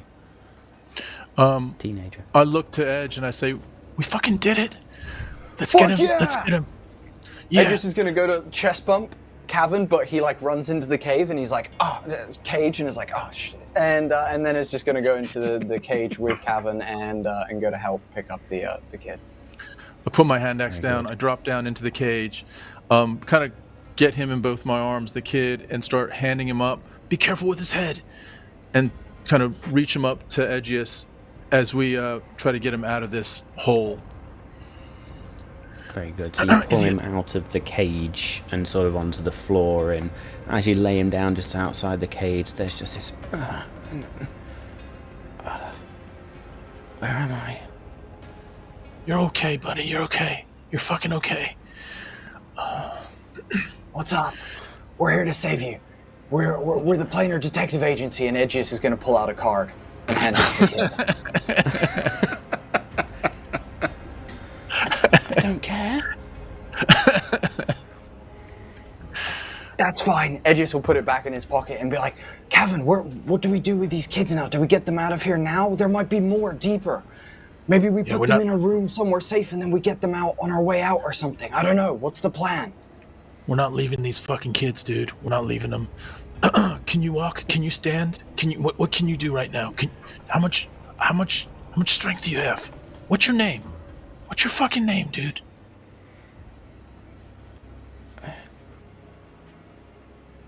Jack. I'm Jack. Hey, Jack. Strong name for a strong boy. Yeah. And I go down, I get down kid. closer to Jack, and I say, Jack, I'm Kevin. I'm Kevin Buckland. I was here. I experienced what you've experienced, brother. I know your name. They talk about you. Yeah. All I your got the fuck friends. out, dude. You got out. Yeah. I And you're didn't. getting out tonight. And we're going to get everyone out. Can you stand? If you can stand, get your ass up and stand. Let's fucking do this. Let's save everyone. And he goes to sort of stand briefly, and his legs give way for a moment, and he holds his hands out. I've got this. And sort of shakily stands on his feet and looks at you, and there is a defiance in his eyes now. As he stands up, Edgius will put his arm under him and cast Cure Wounds on the kid. Very good. You listen to me, Jack. Can you hear me? I can hear you. All right. You are getting out of here tonight, and we are getting all of your friends out of here tonight. You have to be strong, and you have to follow us. Do not fall behind. Stay with us. And as we say that, I say, Edgius, let's go fucking help Lex. And as you come back in the room to Lex, he's used a lot of his sorcery points to get the spell slot back, and he's going to fucking give it everything he's got on this dispel magic. Yeah. Roll Again. for it then, please. Don't be As we're shit. walking with the kid, Edgius will hand him a dagger and be like, here, just in case. And then we'll also be like, how many more kids do you know of that are being kept here? Kind of as we're walking over to Lex. 22, motherfuckers! Oh! 2 of my friends. Nice. This time, as you're walking down and you and Jack are sort of having this conversation, you just hear this, fuck you! And this big burst of arcane energy that blasts out of this room. Lex, you not only dispel this cage, but you just see the wrapping around this dragonborn just Nice. wisp away. Nice. Nicely done. It's still locked though, is it? The cage is still closed and locked from what you can tell, but you've dispelled Acid, the because it's a magic. cantrip, I will acid splash it until it fucking just melts. Oh, So wow, you- yeah, you- I'll allow it's that. Lex It's going just, down. That's This fucking is like he's You being just sick drip on it this through and lock as burn you it. walk in the room.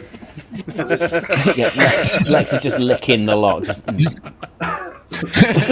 just like an ice lolly, and it's slowly Yeah. dissolving with each lick. it's not that cold down here, so his tongue doesn't get stuck, and he's not like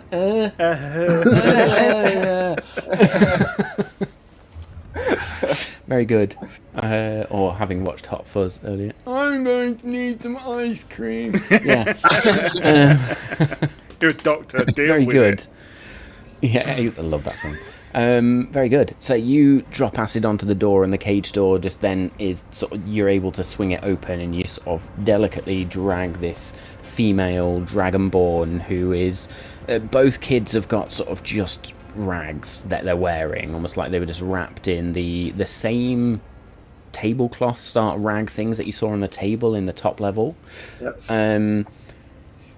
They are incredibly clean though. It's almost like they've been washed, prepared, and readied for whatever was going on. Sacrificial. You don't need to Jack sacrifice then smelly sort kids, of, do you? as he's explaining a few things to you, Edgius, he's just like, there was 2 of my friends brought down here. A dragonborn named Malara and... and there was Gus. And then you get to the door and he just runs, Malara! And sprints in, some uncanny strength found from somewhere. And he just almost slides on his knees and cradles her. Is she okay? She's gonna be. How are we we gonna gotta get these phone- kids out? I don't know. I don't fucking know, but there's one Can't more. come deeper into the. They can't come deeper underground with us. They must go back the way we came, right? Just to go out. And we send them out alone. Jack can lead. Jack, Cog can you... could escort them out. To be fair, Cog That's a good idea. That's a good idea, Lex. Jack, Do I get we a say in cleared- this? Well, sure, but No, How old are you? I've got pubes Not on enough for you to give you. me a dagger. Fuck, that's a good point. Look, Jack. And Edgius is gonna like kneel down and we'll give him a bardic inspiration as well as he like looks at him. He's like, look, today's gonna be a big moment in your life. This is where things are gonna change. From this moment on, you need to be brave. You need to be brave for yourself, for your friend here. Edgius is gonna gesture to the Dragonborn, and for your other friend that we're gonna go find. You're gonna follow my friend Lex here's buddy Cog. And he's going to gesture to Cog, and I imagine Cog does like a little robotic wave in his suit. Look, you're going to take him, you're going to take your friend out of here. You're going to follow Cog. If anything comes in front of you, do not let them take you. You've got to just go. Cog will deal with them. You run as fast as your legs can take you, and you get her out of here. As soon as you do, you go to the guards of the city and you send them here to help us. We need them as soon as possible because we are all tired and it has been a long fucking day. So you got this, kid, though. You got this, okay? And I'll give him bardic inspiration. And he sort of helps Malara up, who she then starts to stir a little bit. And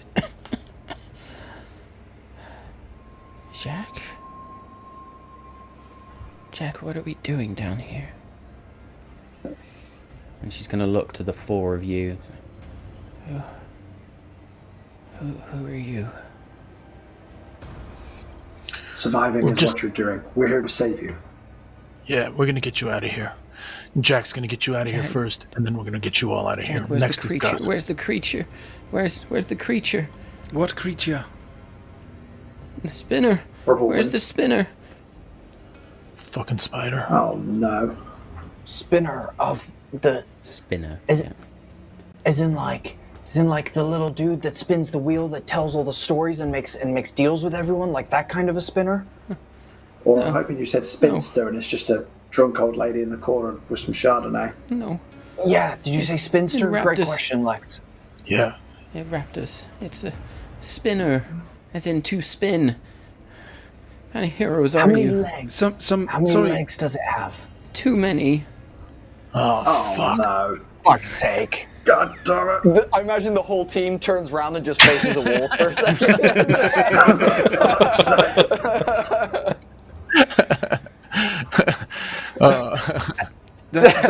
Is that where all those Jack wrappings will- came from? Then Jack will look at you. I remember now. We were led down here. We were bathed and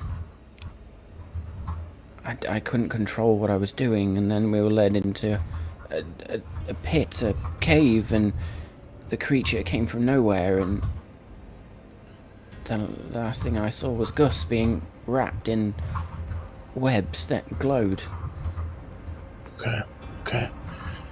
One more You've got to save. kill it. You've got to kill it. Yeah, we'll Okay. kill it. Yeah. Jewel just suddenly leaves the room and checks. Is there a third chamber similar to There is these a two? third chamber. Yeah. Okay, so yeah. I will Is there a body in it? that now as well, 'cause you can go and see it. You do see another form. Make me a perception check, please. Yep. Go down to Perception. here. Less good. 16. 16. You see through, and you can see what looks like maybe the form of an elven teenager, maybe slightly older than Jack by maybe a year. Does it look like? But this body is slightly more transformed than the was gonna others. say, There it is looks one like slightly singular further down horn the that process, grows yeah. out of their heads. It looks like you can see something growing out the back, almost as if there's a wing forming. The skin is this mottled purple at this point, and the eyes, the one eye that sort of is open as it's there in suspended animation, is just this glowing pink.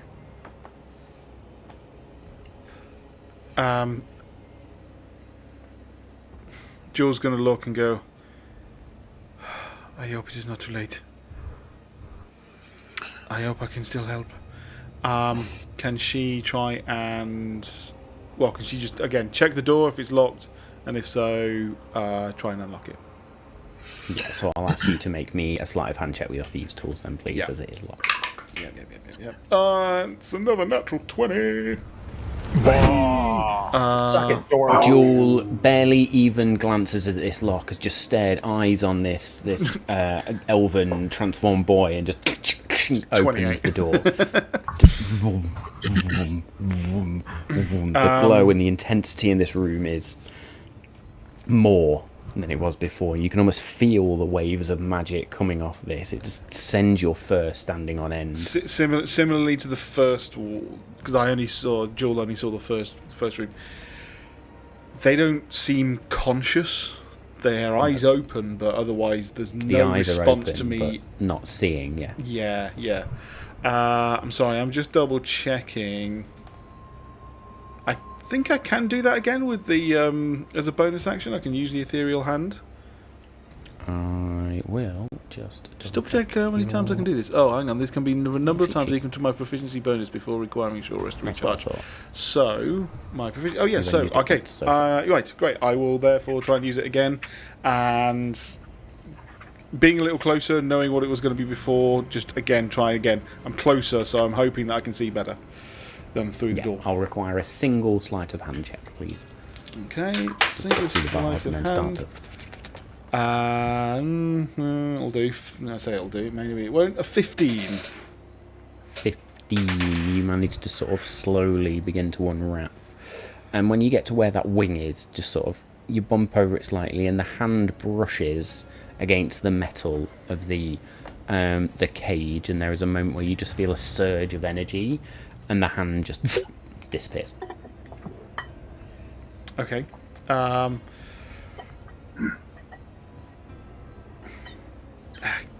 Damn it. She'll cast it again. Okay. Sleight of hand check, please. Oh, terrible. Where's my sleight of hand? 10. 10. I'm going to say at this point, before you even get to the bars, you're now trying to force this and rushing it and getting a bit apprehensive, seeing where this body is at, and just skitters, or your hand just connects with the metal bars and... Hello, roll together. Thank you very much for the raids. You join us as our party are trying to free some imprisoned teenagers, some imprisoned youths who are being slowly transformed into some other creatures. Now, 2 have been freed. 1 who is halfway through transformation by the sounds of it, still stuck in this metal cage as Jewel tries to use the rogue phantom type mage hand effect to try and unwrap it, but so far unsuccessfully. Knowing she's only got 1 more, she's gonna just run back to the door and go, "Guys, a little help? Just anything, please." Did you find the 3rd one? Yes, I did. I'm trying, but Thanks for I'm following. failing to unwrap them. This one is much further along. As Jewel says that, I turn to see if Jack has left with Malara and Cog, and I say, "Wait! Just wait 1 second." They're just waiting with you because they're not going anywhere without Gus. Yeah. We've got Gus. We've got Gus here. Let's get Gus, and then you can get him the hell out of here as well. Follow me. And I make my way down to What the did 3rd. you say he's almost transformed? What do you mean? He's not. She We're just said gonna. he was half changed. What's going on? You just stay right there. You just stay right there. We'll bring him, all right? And I say, Cog, you just hold them right there. Lex, come on. And I make my way into the room with Jewel. I pull out my hand axe and I see that it's got a little bit of a wobble to where the head is connected to the stem, and I'm not confident that another blow will break this open, and so I'm trying to think what I could use to break open that locking mechanism. Fuck. And then I just say fuck it, and I start walking over towards the locking mechanism with my hand axe. Okay, I mean, if you want to, look, I'm just trying to. I can try this again, and Go I can get see. fucking. If, Yeah, go. If has anyone got any other ideas? If not, I can try this. There's one other thing I can try. I can try and bamf in there and bamf out. Dude, You whatever might we get need to trapped. do, let's just get him out of there. True. I think time is against him right now. Let's just get him the fuck out of there. Go, Jewel, go. You do your thing. Okay, If that doesn't work, then And this Yeah. Plan glow B. continues. Last time she'll put her hand into the cloak and create another hand. Spectral hand. Shadowy hand that comes out. Make me a sleight of hand check, please. Dirty 20.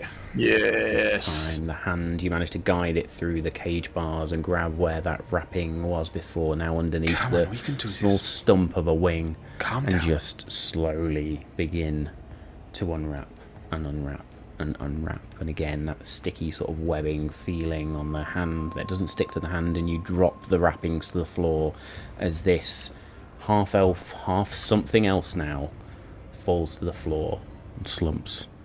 And you then hear Jack at the door just sort of peeping around where Aegeus is, and he just goes, "Oh, Gus, what the fuck?" Aegeus will kind of like collect him and be like, hey, look, we need you to stay in the zone. You got to help your friends here. These guys have got this. Look, focus on getting yourself ready. Make sure your friend is ready to go. How's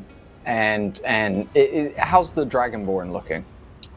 She's not had cure wounds cast on her, so she is still somewhat weak. Jack seems to have a little bit of vitality that has been renewed to him. There's no wounds on them, but whatever you did to Jack is it's almost like an energy drink's just sparked him back into some sense of being right now. So Malar is still round, sort of wrapped over his shoulder as he holds her up. Guys, I do not think I can use this hand to pick the lock. I think it will just immediately disappear. Yeah. Fuck it. Could I ascertain would melting it work, considering it's still protected by magic? Would that be a fruitless task? Could I ascertain that? As in trying to melt the metal cage? Or No, not the so lock? I melted the lock on the last one, but I dispelled the magic first. But I've got no more spell slots to dispel magic, and not enough sorcery points to get it back. So, if I tried to melt it while it's still protected by magic, would that be a fruitless task, or could I try and figure that out? Would you like to try? Fuck it, I'll just gob up some acid on it. Yeah. So I'm going to say, because you're not touching this, you're sort of spitting acid at it. Not going to require any sort of dexterity saving throws here. Because you're not physically touching this.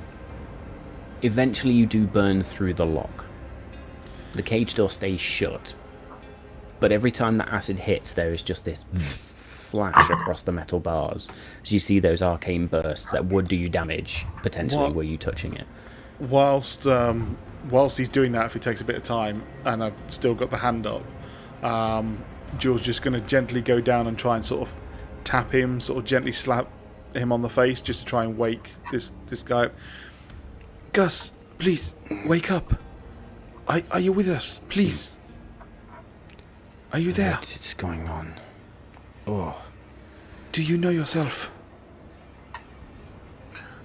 Lex, we gotta get him out. Gus, No. my name is Jewel. Can you hear me? I hear. How do you feel? Strange.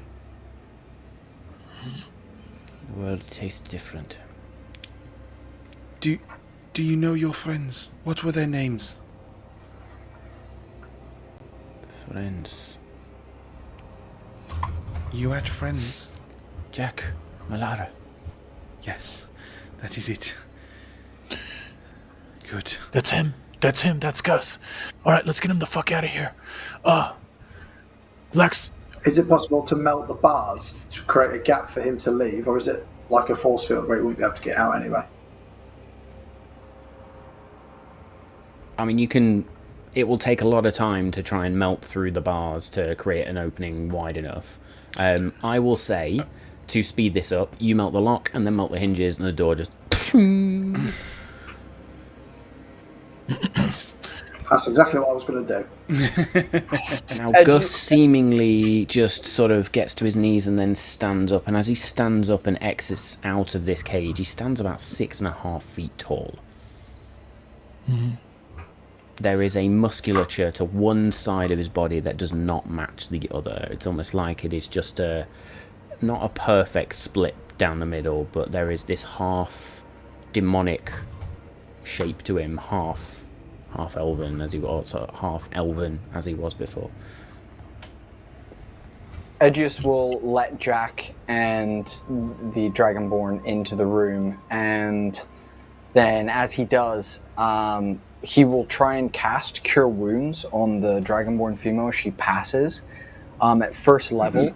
But as he's run out of first level spell slots, he's gonna like try and cast it, and he's gonna like go to that place that he goes in his mind that normally is just like, it'd be like ride a bike, and you don't even think about, pedal this, balance that. It's just kind of you say the words, ride the bike in your head, and you go, and just nothing happens. No Cure Wounds comes out. Just like, and he looks at his hands as the kids then run past him into the room. And Jack sort of places Malara down and then walks up to Gus and... Gus? You look weird, man. He's something happened to him. We'll get him back. We'll get him back. He'll be fine. Gus. That's what they were trying to do to all of us, wasn't it? Yeah. That's what they. Who knows how long this is? Look, Gus. Are you able to follow Jack and Malara out of here? Follow, yes. Malara looks hurt. I will carry her. I turn to Jewel and I say, in as low a voice as I can we trust Gus right now? I mean, is it really Gus, or is it fucking someone else that's gonna turn on us? Can I do a check on Gus? Maybe an Arcana check. Or an I was insight thinking check. more insight check, yeah. Yeah, depends what you're trying to find. Yeah. An insight check would be 18. 18. You look at Gus and there's a determination, but also a vast confusion going across him right now, and there's an abnormality to his movements, like he's not used to his physical body.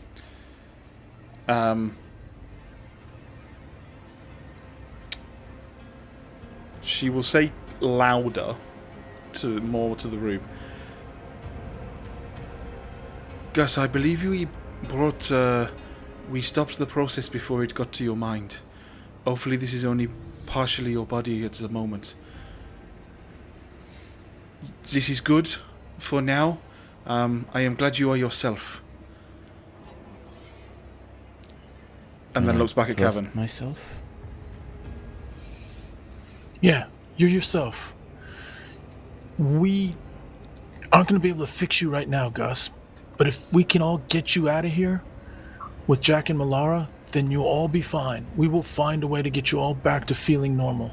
But we got to get you out of here first. See Gus's hands start to shake, and the shock is beginning to set in as his body starts to just shiver.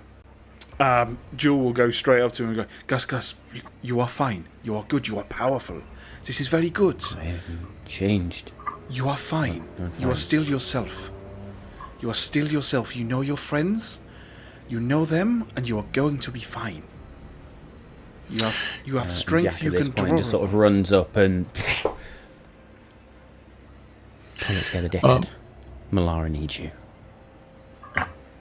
I go up to Gus, Jack, and Malara, and I just put my arm around sort of Gus and Jack, and as I put one arm around Gus, I lay on hands, the lay on hands pool, and I give him 5 points of healing power.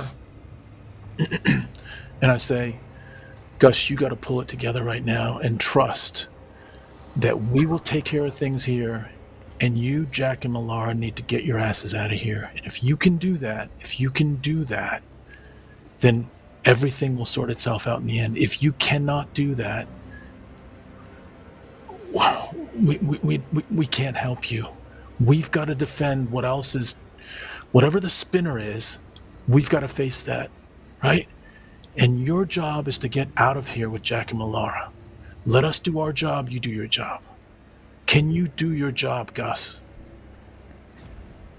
As that golden glow sort of emanates out of your hand for the first time, Cabin, Paragon is present in the Cathedral of Sin, and there is just a whisper of power. Just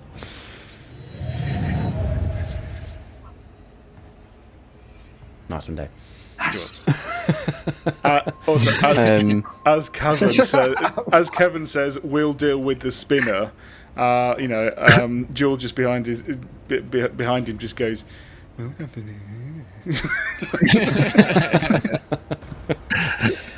But as that breath of power sort of seeps through here, something has changed.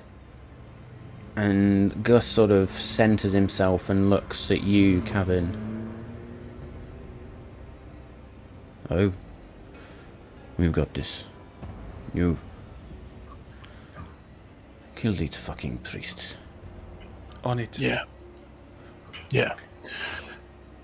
Jack, after you get the guards, go to the local... And Matt, what's the type of person that would fix a half-transformed kid? Is there a guy for that? Is there a shop like I deal with half-trans? Probably keep your head down and we'll come back and help them fix this. Make me an Arcana check to see if Edgius would know what to fucking do about this, potentially. Let's get a half-transformed demon walk the streets. This is a brilliant idea. No, that's why Jack's doing it. That's why Jack's doing it and getting someone. Oh, yes. Yeah, you're right. Arcana is 18. 18, you think, and the one thing you keep coming back to is maybe this is some sort of curse thing, and we need a cleric or maybe a druid or someone Jack. to do some form of fucking remove curse Jack, or something. Once you have gone to the guard, then you go to another priest of a different god in this fucking hellhole of a city that apparently worships every type of god imaginable, even the sinful ones. And you go talk to them and you tell them to come help your friend. And then you guys go lay low. There's a room in the Jarl's Hearth under Edgius Bones Jones. One second. You are what Jack is feeling right now, where he's going, too much information. Yeah. He's going to be go to the Jarl's Hearth, find a priest. Is it wise to send a kid who's scared of priests to find more priests? Just tell them to lay low. That's it. We'll go to the tavern. We'll go to the tavern. I know the Jarl's Hearth. Carl will take you there. Go to the tavern, then tell Rorik to go get the fucking priest and shit then. Roderick, yeah, right. Sure. Everyone else, are we fucking ready to handle this?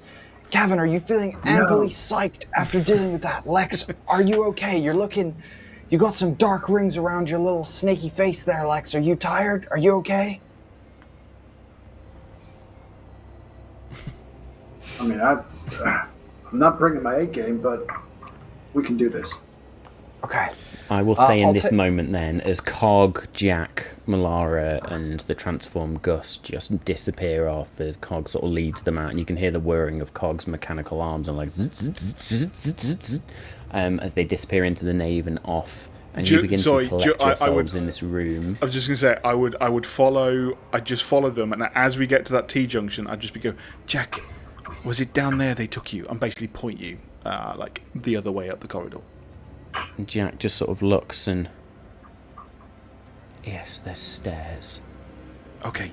What's down go. there? You have done great. Are they mossy stairs? Go. No, I'm joking. I'll give them focaccia. Off. I'll give them the focaccia as well, so that they have some food. They can have the focaccia. They will take there it is. Just stare at this bread, just like... Sad. Edgius is sad, man. He was so fucking looking forward to spreading some tomato paste on that bad boy later and grilling that shit up. And, you know, he reluctantly hands it over to them. And we will say then, as you hand that over then and begin to collect yourselves in this room, we are going to take a short break because that was an intense first half of the show. So please stick around for part 2 to see what we go and deal with. A huge thank you to the raiders, for the first time chatters, for all the tools that we're using as well. And yeah, thank you for being here. Hopefully you stick around for part 2. We'll be back in a few. Hello. And we are back. So before we do anything else, because the advert did pop up during the break, we all need to say a huge congratulations to Tom and Bodhi for another massively successful Kickstarter with the Wandering Tavern. So well done, gents. Yeah. And well done to the team as well, because I know there was a fucking huge team behind this one as well. So to everyone at home in the do, congratulations. Amazing effort. Cheers. Look forward to seeing it when it's done. Thanks very much. Appreciate it, Matt. Very much appreciate it. It was a lot of hard work. Old team. Indeed. Old team. Hell yeah. Excellent stuff then. So, as our teenage orphans that weve just rescued disappear with Cog. Well, one of them's yeah, slightly fucked up.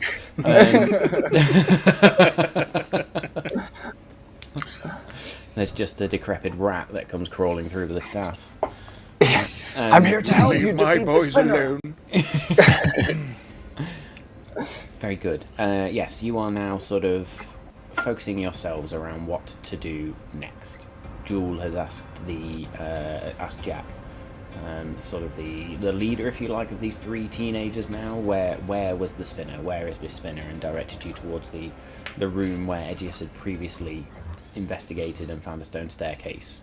The only other thing now around you, other than these 3 rooms, is a doorway. Simple wooden doorway down to the south of this corridor now.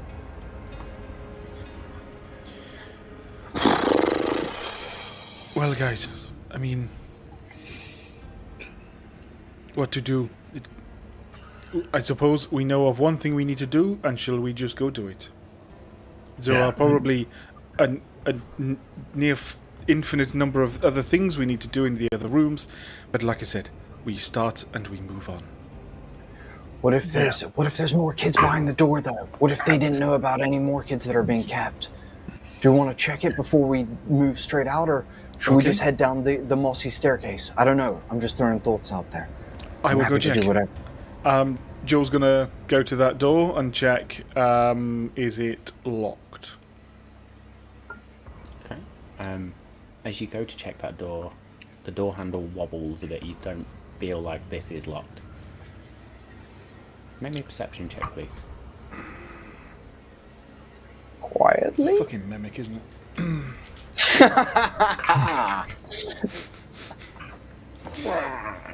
Perception check 25.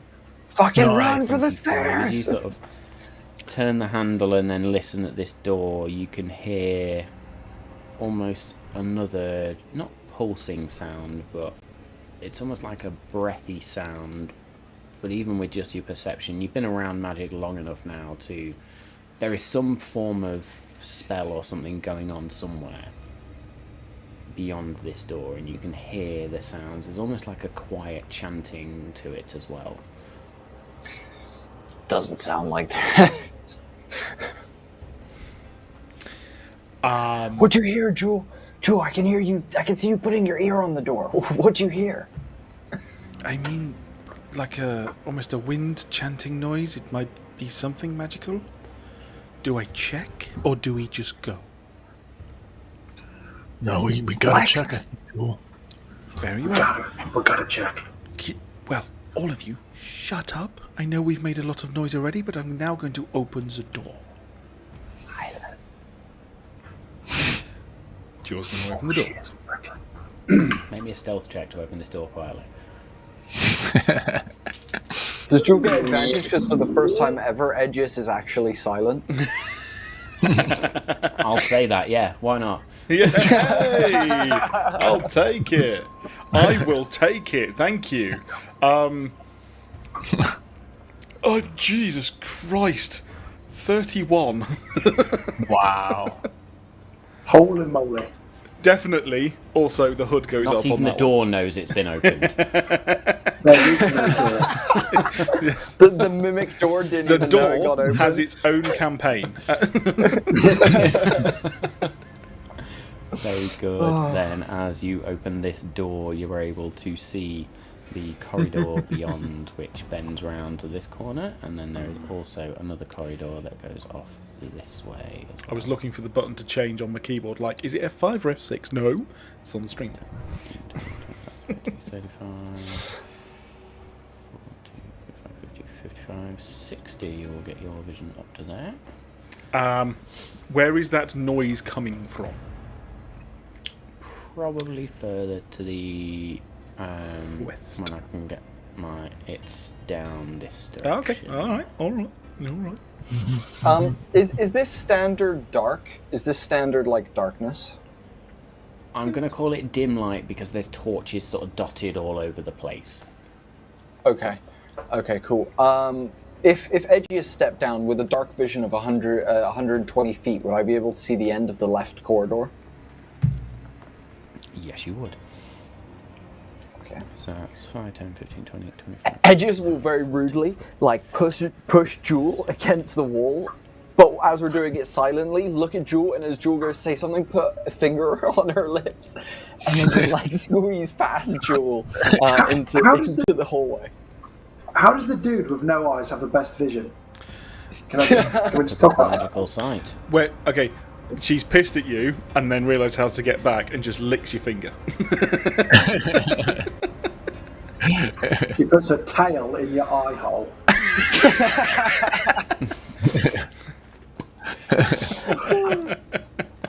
Good.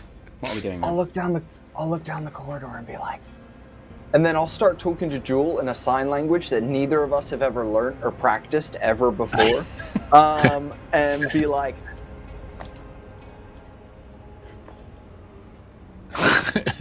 She's literally just cross-armed, just watching like.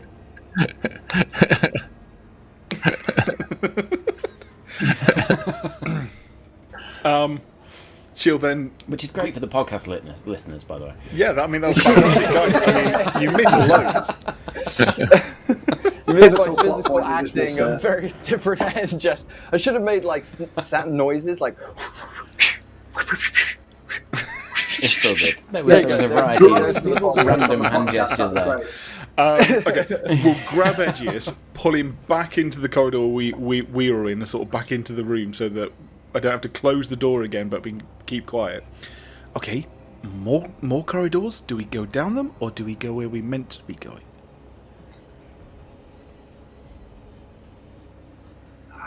You can speak They're now, forming a Edgius. ritual. Do you think there's potential kids in there who we need to save? yeah, what if they're sacrificing one right now? Ah, bollocks. Okay, fine, let's go. She'll turn around and walk straight south. And go round there. We know the right stairs as well.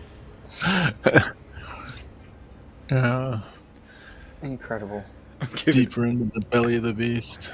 But again, it's one of So those. you are going where, sorry? There, that way. Okay, Are we you all can now see assuming the this spinner greenish is down glow those coming stairs from edges didn't go down? underneath the door. Yeah. Oh, the wrong way. We're Zoom's wrong looting. on this. Lex, we're looting. We're checking the whole dungeon for loot. Checking every barrel as we walk past. We want to get the Let's have fun running around 100% completion achievement on this. Yeah, exactly. This I dungeon. want will my be 50 100% useless complete. points, pop up on screen later. Yeah. So you now come to this door, another sort of wooden door, and you can see this greenish glow coming out from underneath it. From underneath it, okay. Again, is there a lock on the door? Yes, but this is more a standard lock. Can I try and open the door? Is it unlocked? You can indeed. well, more precisely, yes. Is the door, even though it's got a lock? Sorry, can is you it, try and is it, unlock? No, it's locked. Okay, yes, I will try and But unlock you're it saying, then. can with you the thieves' unlock tool. it? I was like, yes, you can. You can try with your thieves' tools. That's fine. My sleight of hand check will be a 23. No, Damn, Dave, Jesus. you're rolling your ass off tonight. not doing bad. Save out here So to Harry as you and Tiggy. unlock this, and there is just we're going to this get into a hefty fight. And it's clunk. all just natural ones. Well, there's this hefty clunk, and then you just hear this voice. Fuck, it is too soon. Oh well. Are you opening the door? No. Well, gonna leave. very very quickly we'll turn back Lock and go. it.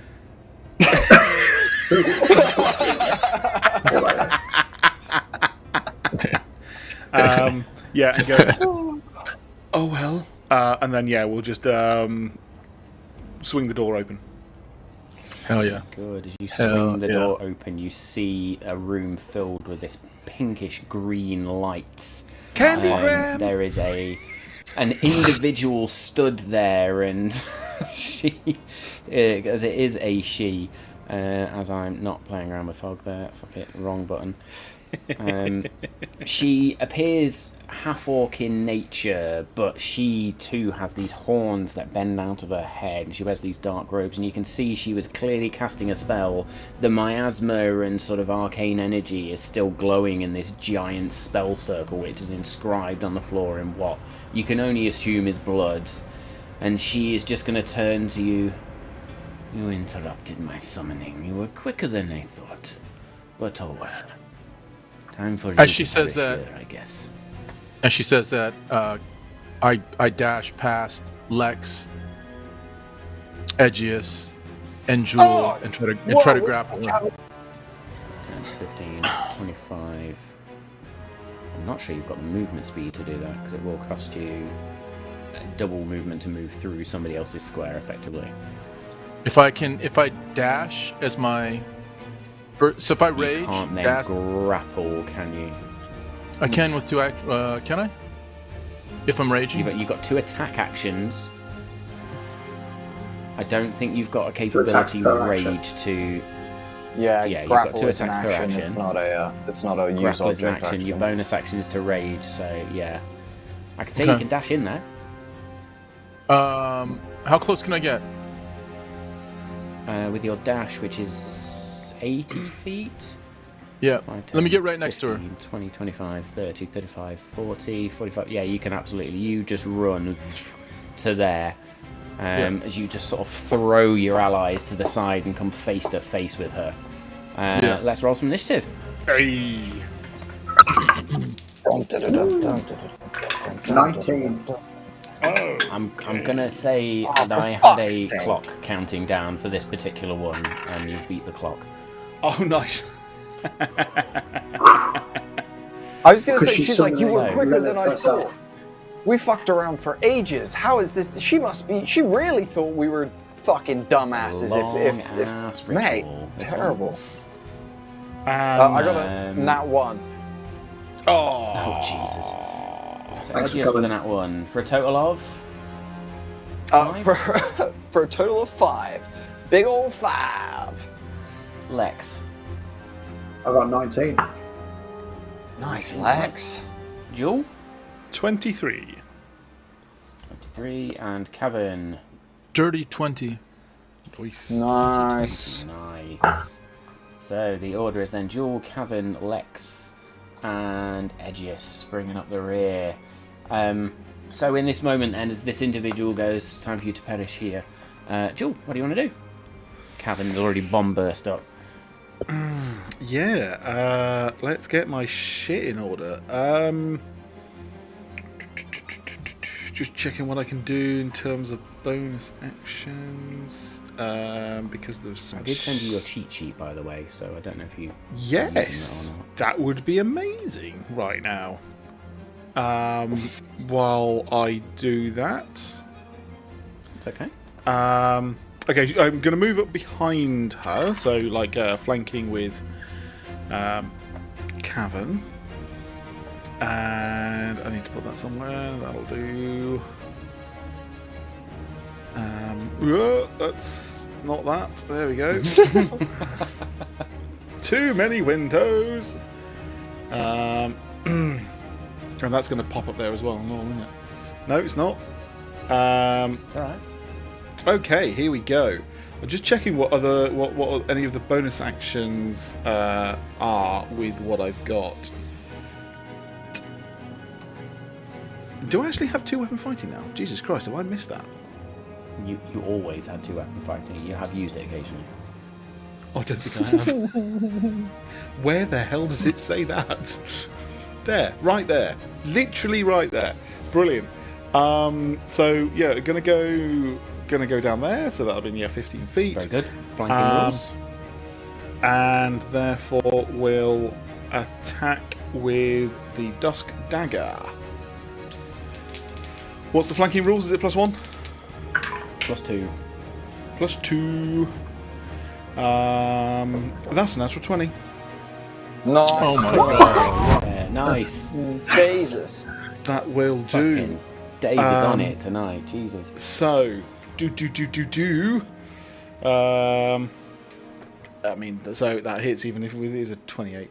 And then I need some need D4. You need your sneak attack on that as well. Which is 6. 60? No, how many is it? 5 D6? Bloody hell. No one gave me that. That's stupid.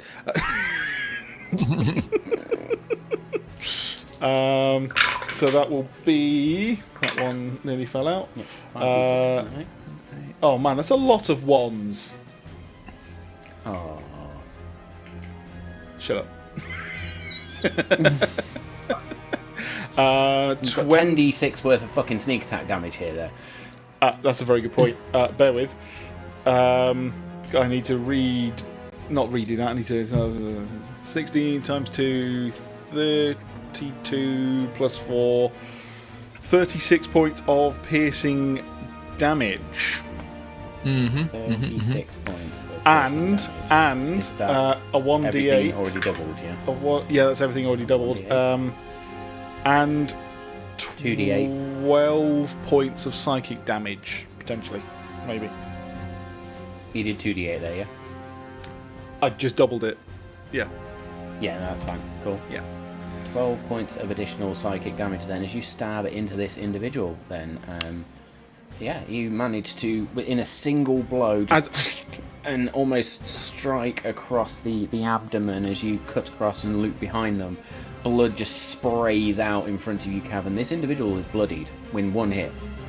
That's fucking ridiculous. Jill just basically ran past, and as this individual was concentrating on Cavan, she just basically swiped past, like skidded past and just straight across her back. She won't do anything else. I'm just... Yeah, that's it. I'm done. Very good. Cavan. From this range, I'm going to pull out my quarterstaff and Nice. Literally. So Jewel kind of goes torso high, torso and above. I'm going to go low with my quarterstaff, kind of at the knees. And that's my first melee weapon attack. Okay, And that roll to is hit, a... Please. Are you raging as well? Yes, I am raging. You'll So have that's to a... turn that on again. Yeah. Yep. That's a 16. Plus 2 from rage, Plus to 2 hit, is- which is an 18, which will just hit. Hell yeah. 18, and then...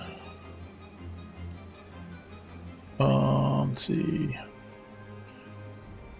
So 11 points of damage for my first attack. So that's my first attack. It just Nice. goes through one way.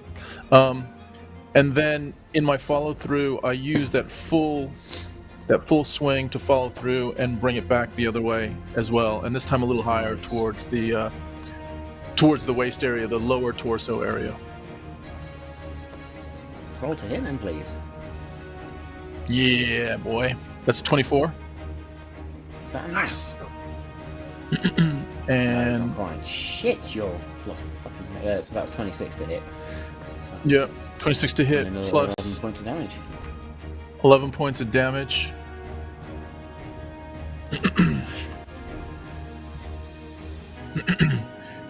Yeah, so you and you just see blood spray across again. It's one of the. In fact, you didn't hit her in the head, but as you come across sort of the chest, you feel the crack of ribs, and you just bend some of the sort of metallic parts of her robes that she wears, and you actually knock part of it off, exposing sort of part of her sort of under boob and sort of lower torso as well. Yeah, and I say to her, "Fuck you! This ends tonight." As I wheeled through the 2 attacks. Good. Anything else on your turn? I stay right there, and I just get in a defensive stance, but right there in range. In the pocket. I want Lex, to what are you save doing my with that? spells because I think it's going to get a lot worse after this. So I'll try and cantrip her to death.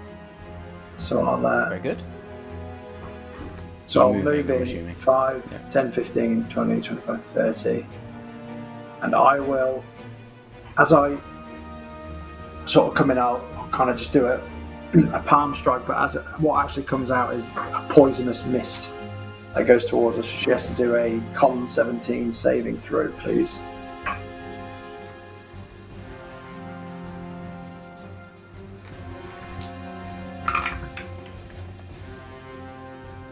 You said con, didn't you? Yep. Fucking difference. That is a grand total of 8. Awesome. 2d12 poison damage then. And that is 16 points of poison damage. So as this poisonous spray just washes over her, there's a moment where you just see her go. That tickles. Doesn't quite do as much damage as you're hoping for. What? Damn.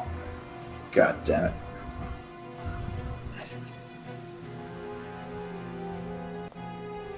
Anything Well, else on your good. turn? You do then start to see blood come out of her nose where she has just sort of sniffed it in. I will. No, because I haven't got enough. I was going to give myself a spell slot back, but I've not got enough sorcery points, so that's that out the window. No, I'll stay where I am. It's me done. Very good. It is then this individual's go, and she's just going to stand there and.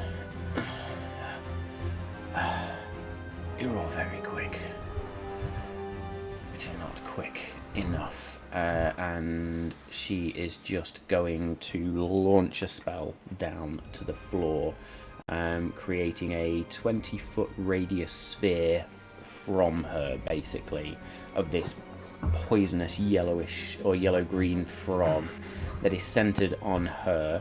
Can Can I use Can I use Yeah, Mage you can do a Slayer? little circle. You can use your Mage Slayer ability. Oh. She does this. She's still going to cast the yeah. spell, Go on, but Tom. you will get your reaction Go to do it. on. You fucking, Oh, knock her the fucking do fuck that out. shit. Fucking do that bit. Fucking smack her up, dude. You got this, Holmes. Great fucking move, dude. Look at that cheat sheet that Matt gave you coming in handy. Dude, I have just been reading mine from Matt, and I have realised that there was one thing I was looking for, going, oh, I must have that at a high level. No, I have it now, and I didn't know. Read your character sheets, people. Seriously, this is why I need... How Cheat sheets will be big is it, available for Matt? you all, but Well, that's an you awesome say personal 20 question. 20-foot radius from her. 20 foot from her. 1 second. Let me. Oh shit. Let me delete that. Start again. Go 5, 10, 15. That's the whole corner of this 20. room, almost. Yeah. Yeah, we'll do that, basically. Jesus. There you go. So this Jesus. mist just, and I need everybody to make me a Constitution saving. Constitution saving throw, please. Everyone apart from Egius. Is it either going to end up poisoning me, or is it a spell by which I would get It advantage on the is save? poison. Cool. DM, I have advantage on con saving throws because of a soul trinket, but I guess I use one. I don't think you do. I think just from having Just them, having you one. get Okay, advantage cool, on cool, cool. I con just saving didn't. throws. I didn't know. I was going to check that one. Thank you. Oh, I've got 18 really? on the save. Absolute dog shit. 18. Yeah. 25. Nice. Nice. 10. And so the damage then, she cast Cloud Kill, is going to be... Why can't I see? Is she? I not- rolled two That's a lot. 10s, That's and a I have lot. a +0 modifier. Does it affect her because she's in it or not? Yep. Oh, wow. Nice. She just straight up So, kamikaze. Jewel, you're going to take 19 points of damage. Marvellous. Lex Thank you for the and Cavan, temporary you'll hit take points earlier, Regis. You're welcome. Enjoy those. Really, well, I Double really check just those. helped then. 10 half damage. So Lex is safe, did you say? Edgius is safe. Yeah. Lex and Cavan took 10 points of damage, which was halved. I'm also resistant to poison damage. So is that So half you again? will then Wow. take 5 points of poison damage. Yeah. Nice. She's going to make a Constitution saving throw, which she succeeds on with an 18. So she will also only take 5 points of damage. Can I also look her dead in the eye, breathe in her poison gas, and go, "You can play that game, bitch." She does sway on her feet at this point as she just sort of smiles and laughs. Everybody Dance will now. also take an additional 2 points of necrotic damage, Oh, Okay. I'll just ate my words. apart from Edgius, sorry. Chilling, dude. Chilling out Danny, here. are you getting the vibes of she dies this ritual completes? Because we've had that before. Nah. No, I That's a don't think throwback she's the to campaign sacrifice for one. the ritual. She might have been when the thing comes through the portal, whatever it is. Now I think Wow. we'll stop it. I Very think. good. Well, with that being said, Edgius, over to you. Edgius is gonna peel himself off of the wall after having Cavan push him into the wall, and then have Lex rush past and push him back into the wall again. So he's gonna first peel himself off the wall and be like, he's gonna turn from his hip and look up to his new skull, and go, "Well then, Roger. All on you and me then." Edgius in his mind imagines that the skull looks down at him and nods, but it stays very stationary. And let me. How strong is a gust cantrip versus this kind of gas, Matt? Would you if say? you cast the Gust cantrip, you will move this gas. Okay. But do we want to move it because y'all are fucked, but she's bloodied? Sounds like an album cover. You're fucked, Yeah. but we're bloodied. Edgius will like take a sniff of the gas and be like, "Oh no, sorry. On second thought, never mind." And we'll just peek around the corner with his defender katana as his spellcasting focus, and I'll just cast firebolt at her. Okay, For go the for it. best. It's an ignitable gas, by the way, and you just created a fireball. Yeah, it's I mean, literally from a That's long way an back. 18 You know, to hit. in the city, did you see this? Mara's 18 somewhere will like, hit. "What the fuck was that?" Right, so feels that 2d10, distant isn't rumble it? just. Elderly couple in a room. Was that you, dear? Yes. Dude, that is absolutely huge. That is absolutely fucking huge. That is 19 points of fire damage as Edgius points it, and like this time when he gets into that place of casting spells again, like before when he couldn't cast the Cure Wounds, this is more natural to him, so he just kind of focuses in, closes his metaphorical eyes, and shoots off the firebolt towards her. There's that firebolt then just... And she almost just sees it come in and closes her eyes, accepting her fate as it... and punches a hole through her, which just begins to then burn away at her flesh. And she just falls to the floor, but there is this sickening grin on her face. Aegis will hold up the... Fucked. Aegis will hold up his katana to Roger and be like, "Give it a blow, Roger," as like it's smoking a little bit, and the skull doesn't do anything, but he then takes it down. Yeah, exactly, minor illusion. And and then I'll cast Gust. If we're out of combat, I'll just gust this wind away. I'll just gust. Very good. So I'll say you very quickly then just and blow the cloud kill away. And I need to remember how to do that. As the cloud like disappears, I'll be like, pointing a dagger down at the at this individual and be like,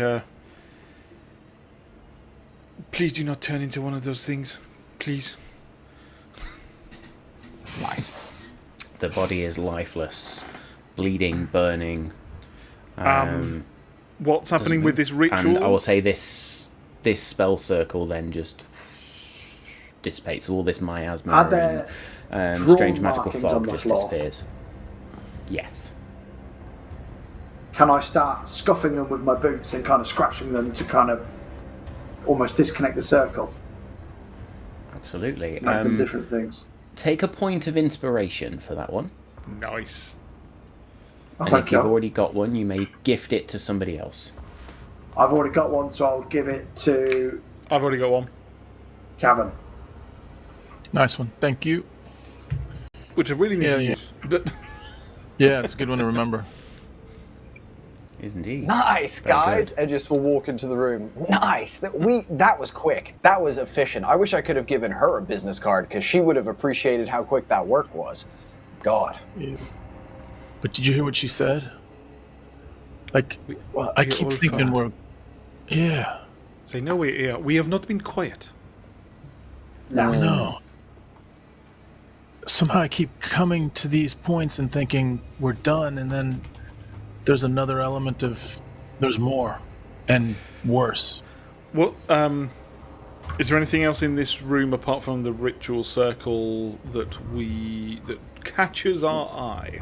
Yeah, what's the thing on you the far? You would see the far an east? altar to the far right of the room, the western side, the eastern wall. Sorry, fucking eastern wall, and it's got some strange arcane crystals in it that are lighting up, and there is a slots or indentation in a box almost where it looks like something can be placed in here. What? Mm-hmm. What is that shape? Make me an investigation check, please. Gladly. Sorry, I'm just taking some dice out. So Aegis is just kind of sneaking over while Lex is rubbing the circle away. 15. What do you think that is, man? Kevin says to Aegis. 15. It looks around the relative size of a slightly smaller than adult human skull. Fucking another one. Allow me. No!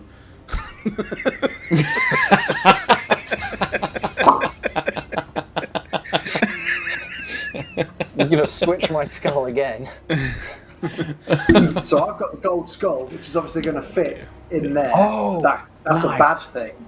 So I'm Yes. definitely not going to put the gold skull in there. Please do not put the skulls there, please.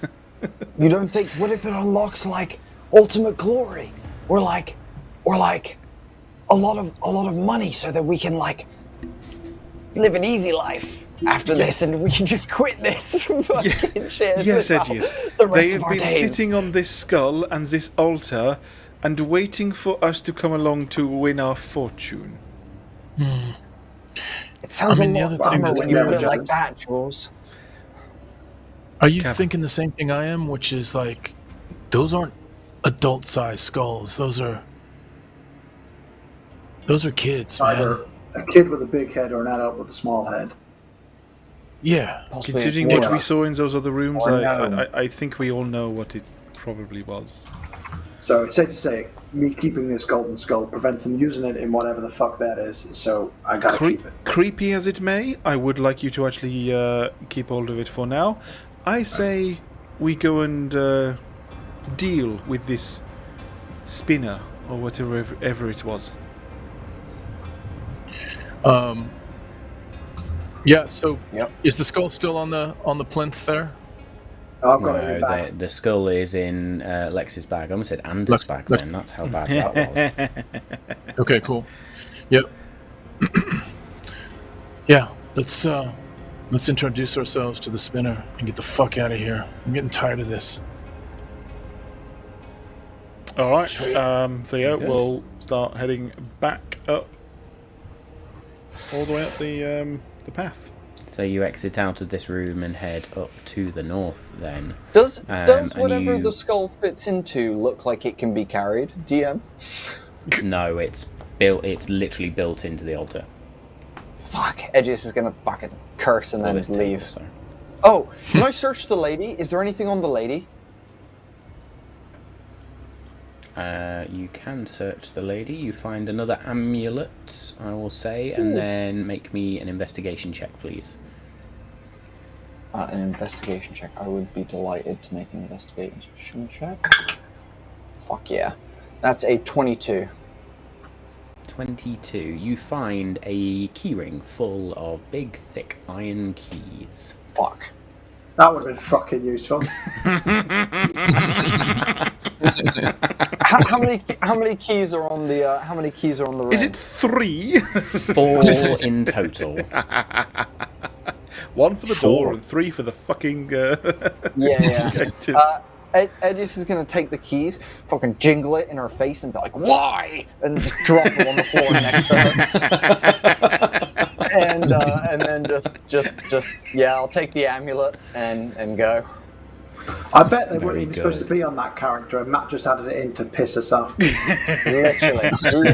No, they were. I'm not that much of an arsehole, guys. Come on.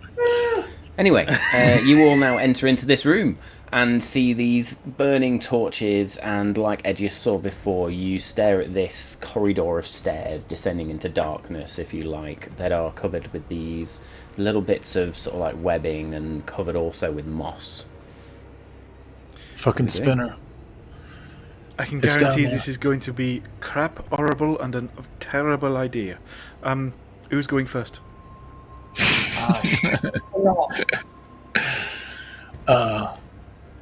Fine. I'll go. I got us into this. I'll be the first to get us out of this. I'm right behind you, Kevin.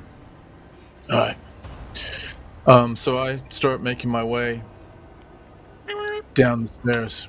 Downtown. As you Now these- set foot onto the stairs, I need a dexterity saving throw, please. Oh, for fuck's sake. Oh, you've got advantage on dex saving throws. Yeah, I know. That's a 10. So Hit that. with dex, that's only a 12. You watch as Kevin sets foot onto the stairs, catches the moss, and slips down. And Fuck, you know. um, Is this the same feel as the basement area that Mara and I were in earlier, like the night before? little bit. Yeah. Okay. You were going to get spitted. You take 6 points of damage as you roll down the stairs, You're going to get spanked. and just land at the bottom in another room that has torchlight burning in it as well. Just going to move you there for a second. Fucking stairs. The stairs are. I don't know if they've greased them or I don't know what's up, but just hang on to both edges as you're going down. Fuck me. Ah. I'm reaching for my Edges lower is- back. Edgis is going to look at Lex and Jewel and then gesture to the stairs as if to say, you guys can go first. Or one of you can go first. Jewel will pretty much just run forwards, but knowing that they're going to be slippery, he's hoping that she's just going to like hold that position and just go all the way down, and see what happens. Maybe an acrobatics or an athletics check then, please. I'll be acrobatics, Stair surfing please. right here. Fucking who knew we were going to stair surf today, guys? The beach is nice today on the stair surf. Yeah. At a 25. Oh, here we go. Oh, Jewel incredible. runs and just sort of lands at the bottom and Cog how is somewhere is your holding up a 10. How is your pride, Kevin? No. Not great, but There's not a banister. Okay. yeah. Next time, I will. we see stares at you first. I will sit down on my bum like a toddler and go down each step on my bum. I will say then, because you're doing that, you get sort of a slimy arse, but you do manage to make it down. Fuck, Dignified man. as ever, Lex? Hey, it's better than falling on my ass. Thanks, Lex. Appreciate that. Oh, man. Got your back. I know what I'm going to do. Beautiful. I'm going to use my Mold Earth spell to just move all the moss out of the way and walk down a clean set of stairs behind the guys. We missed the Down the opportunity stairs. for Edgius to walk down one step, go, this is fine, slip, break into 100 different bone pieces, and then redo at the bottom of the stairs. That's I how thought traditionally when you said gets Mold downstairs. Well, I thought you was going to say when you moulded earth, you just turned the steps into a slide and you just went. That would have also been good. Yeah. No, it just clears the mud like a loser and walks down behind you guys. Very good. Can we So- just give props to Tabletop for the very awesome changes that we Macker. have here? Yeah, mate, that was sick. Absolutely. So now you get this damp smell of wet rock. And you are in a stone chamber which has got a sort of almost rotting door to the north there. Doesn't look locked, barely looks like it's on its hinges, and you can just smell dampness. There's this burning brazier next to you, Cavern, which gives off quite a little bit of heat. You managed to somehow dodge it as you fell down. But yes, where would we like to go? We're heading forward. Yeah. And I'm making my way. I look at everyone. Everyone looks back at me as if I've made this choice, and no volunteers. So I start making my way forward. How dark is it? Very dark. As you get past, there is that single, what looks like almost a street or a medieval road sign with a lamp hanging from it. That provides the last bit of light, which from where you are, Cavern, allows you to see how this sort of cave entrance now extends and then looks like it opens out somewhat. Anyone got any light? I mean, can we... fuck's sake, it's dark, guys. It's real dark. Who had the lantern? Cavern's got the lantern. I gave it to Kevin, yeah.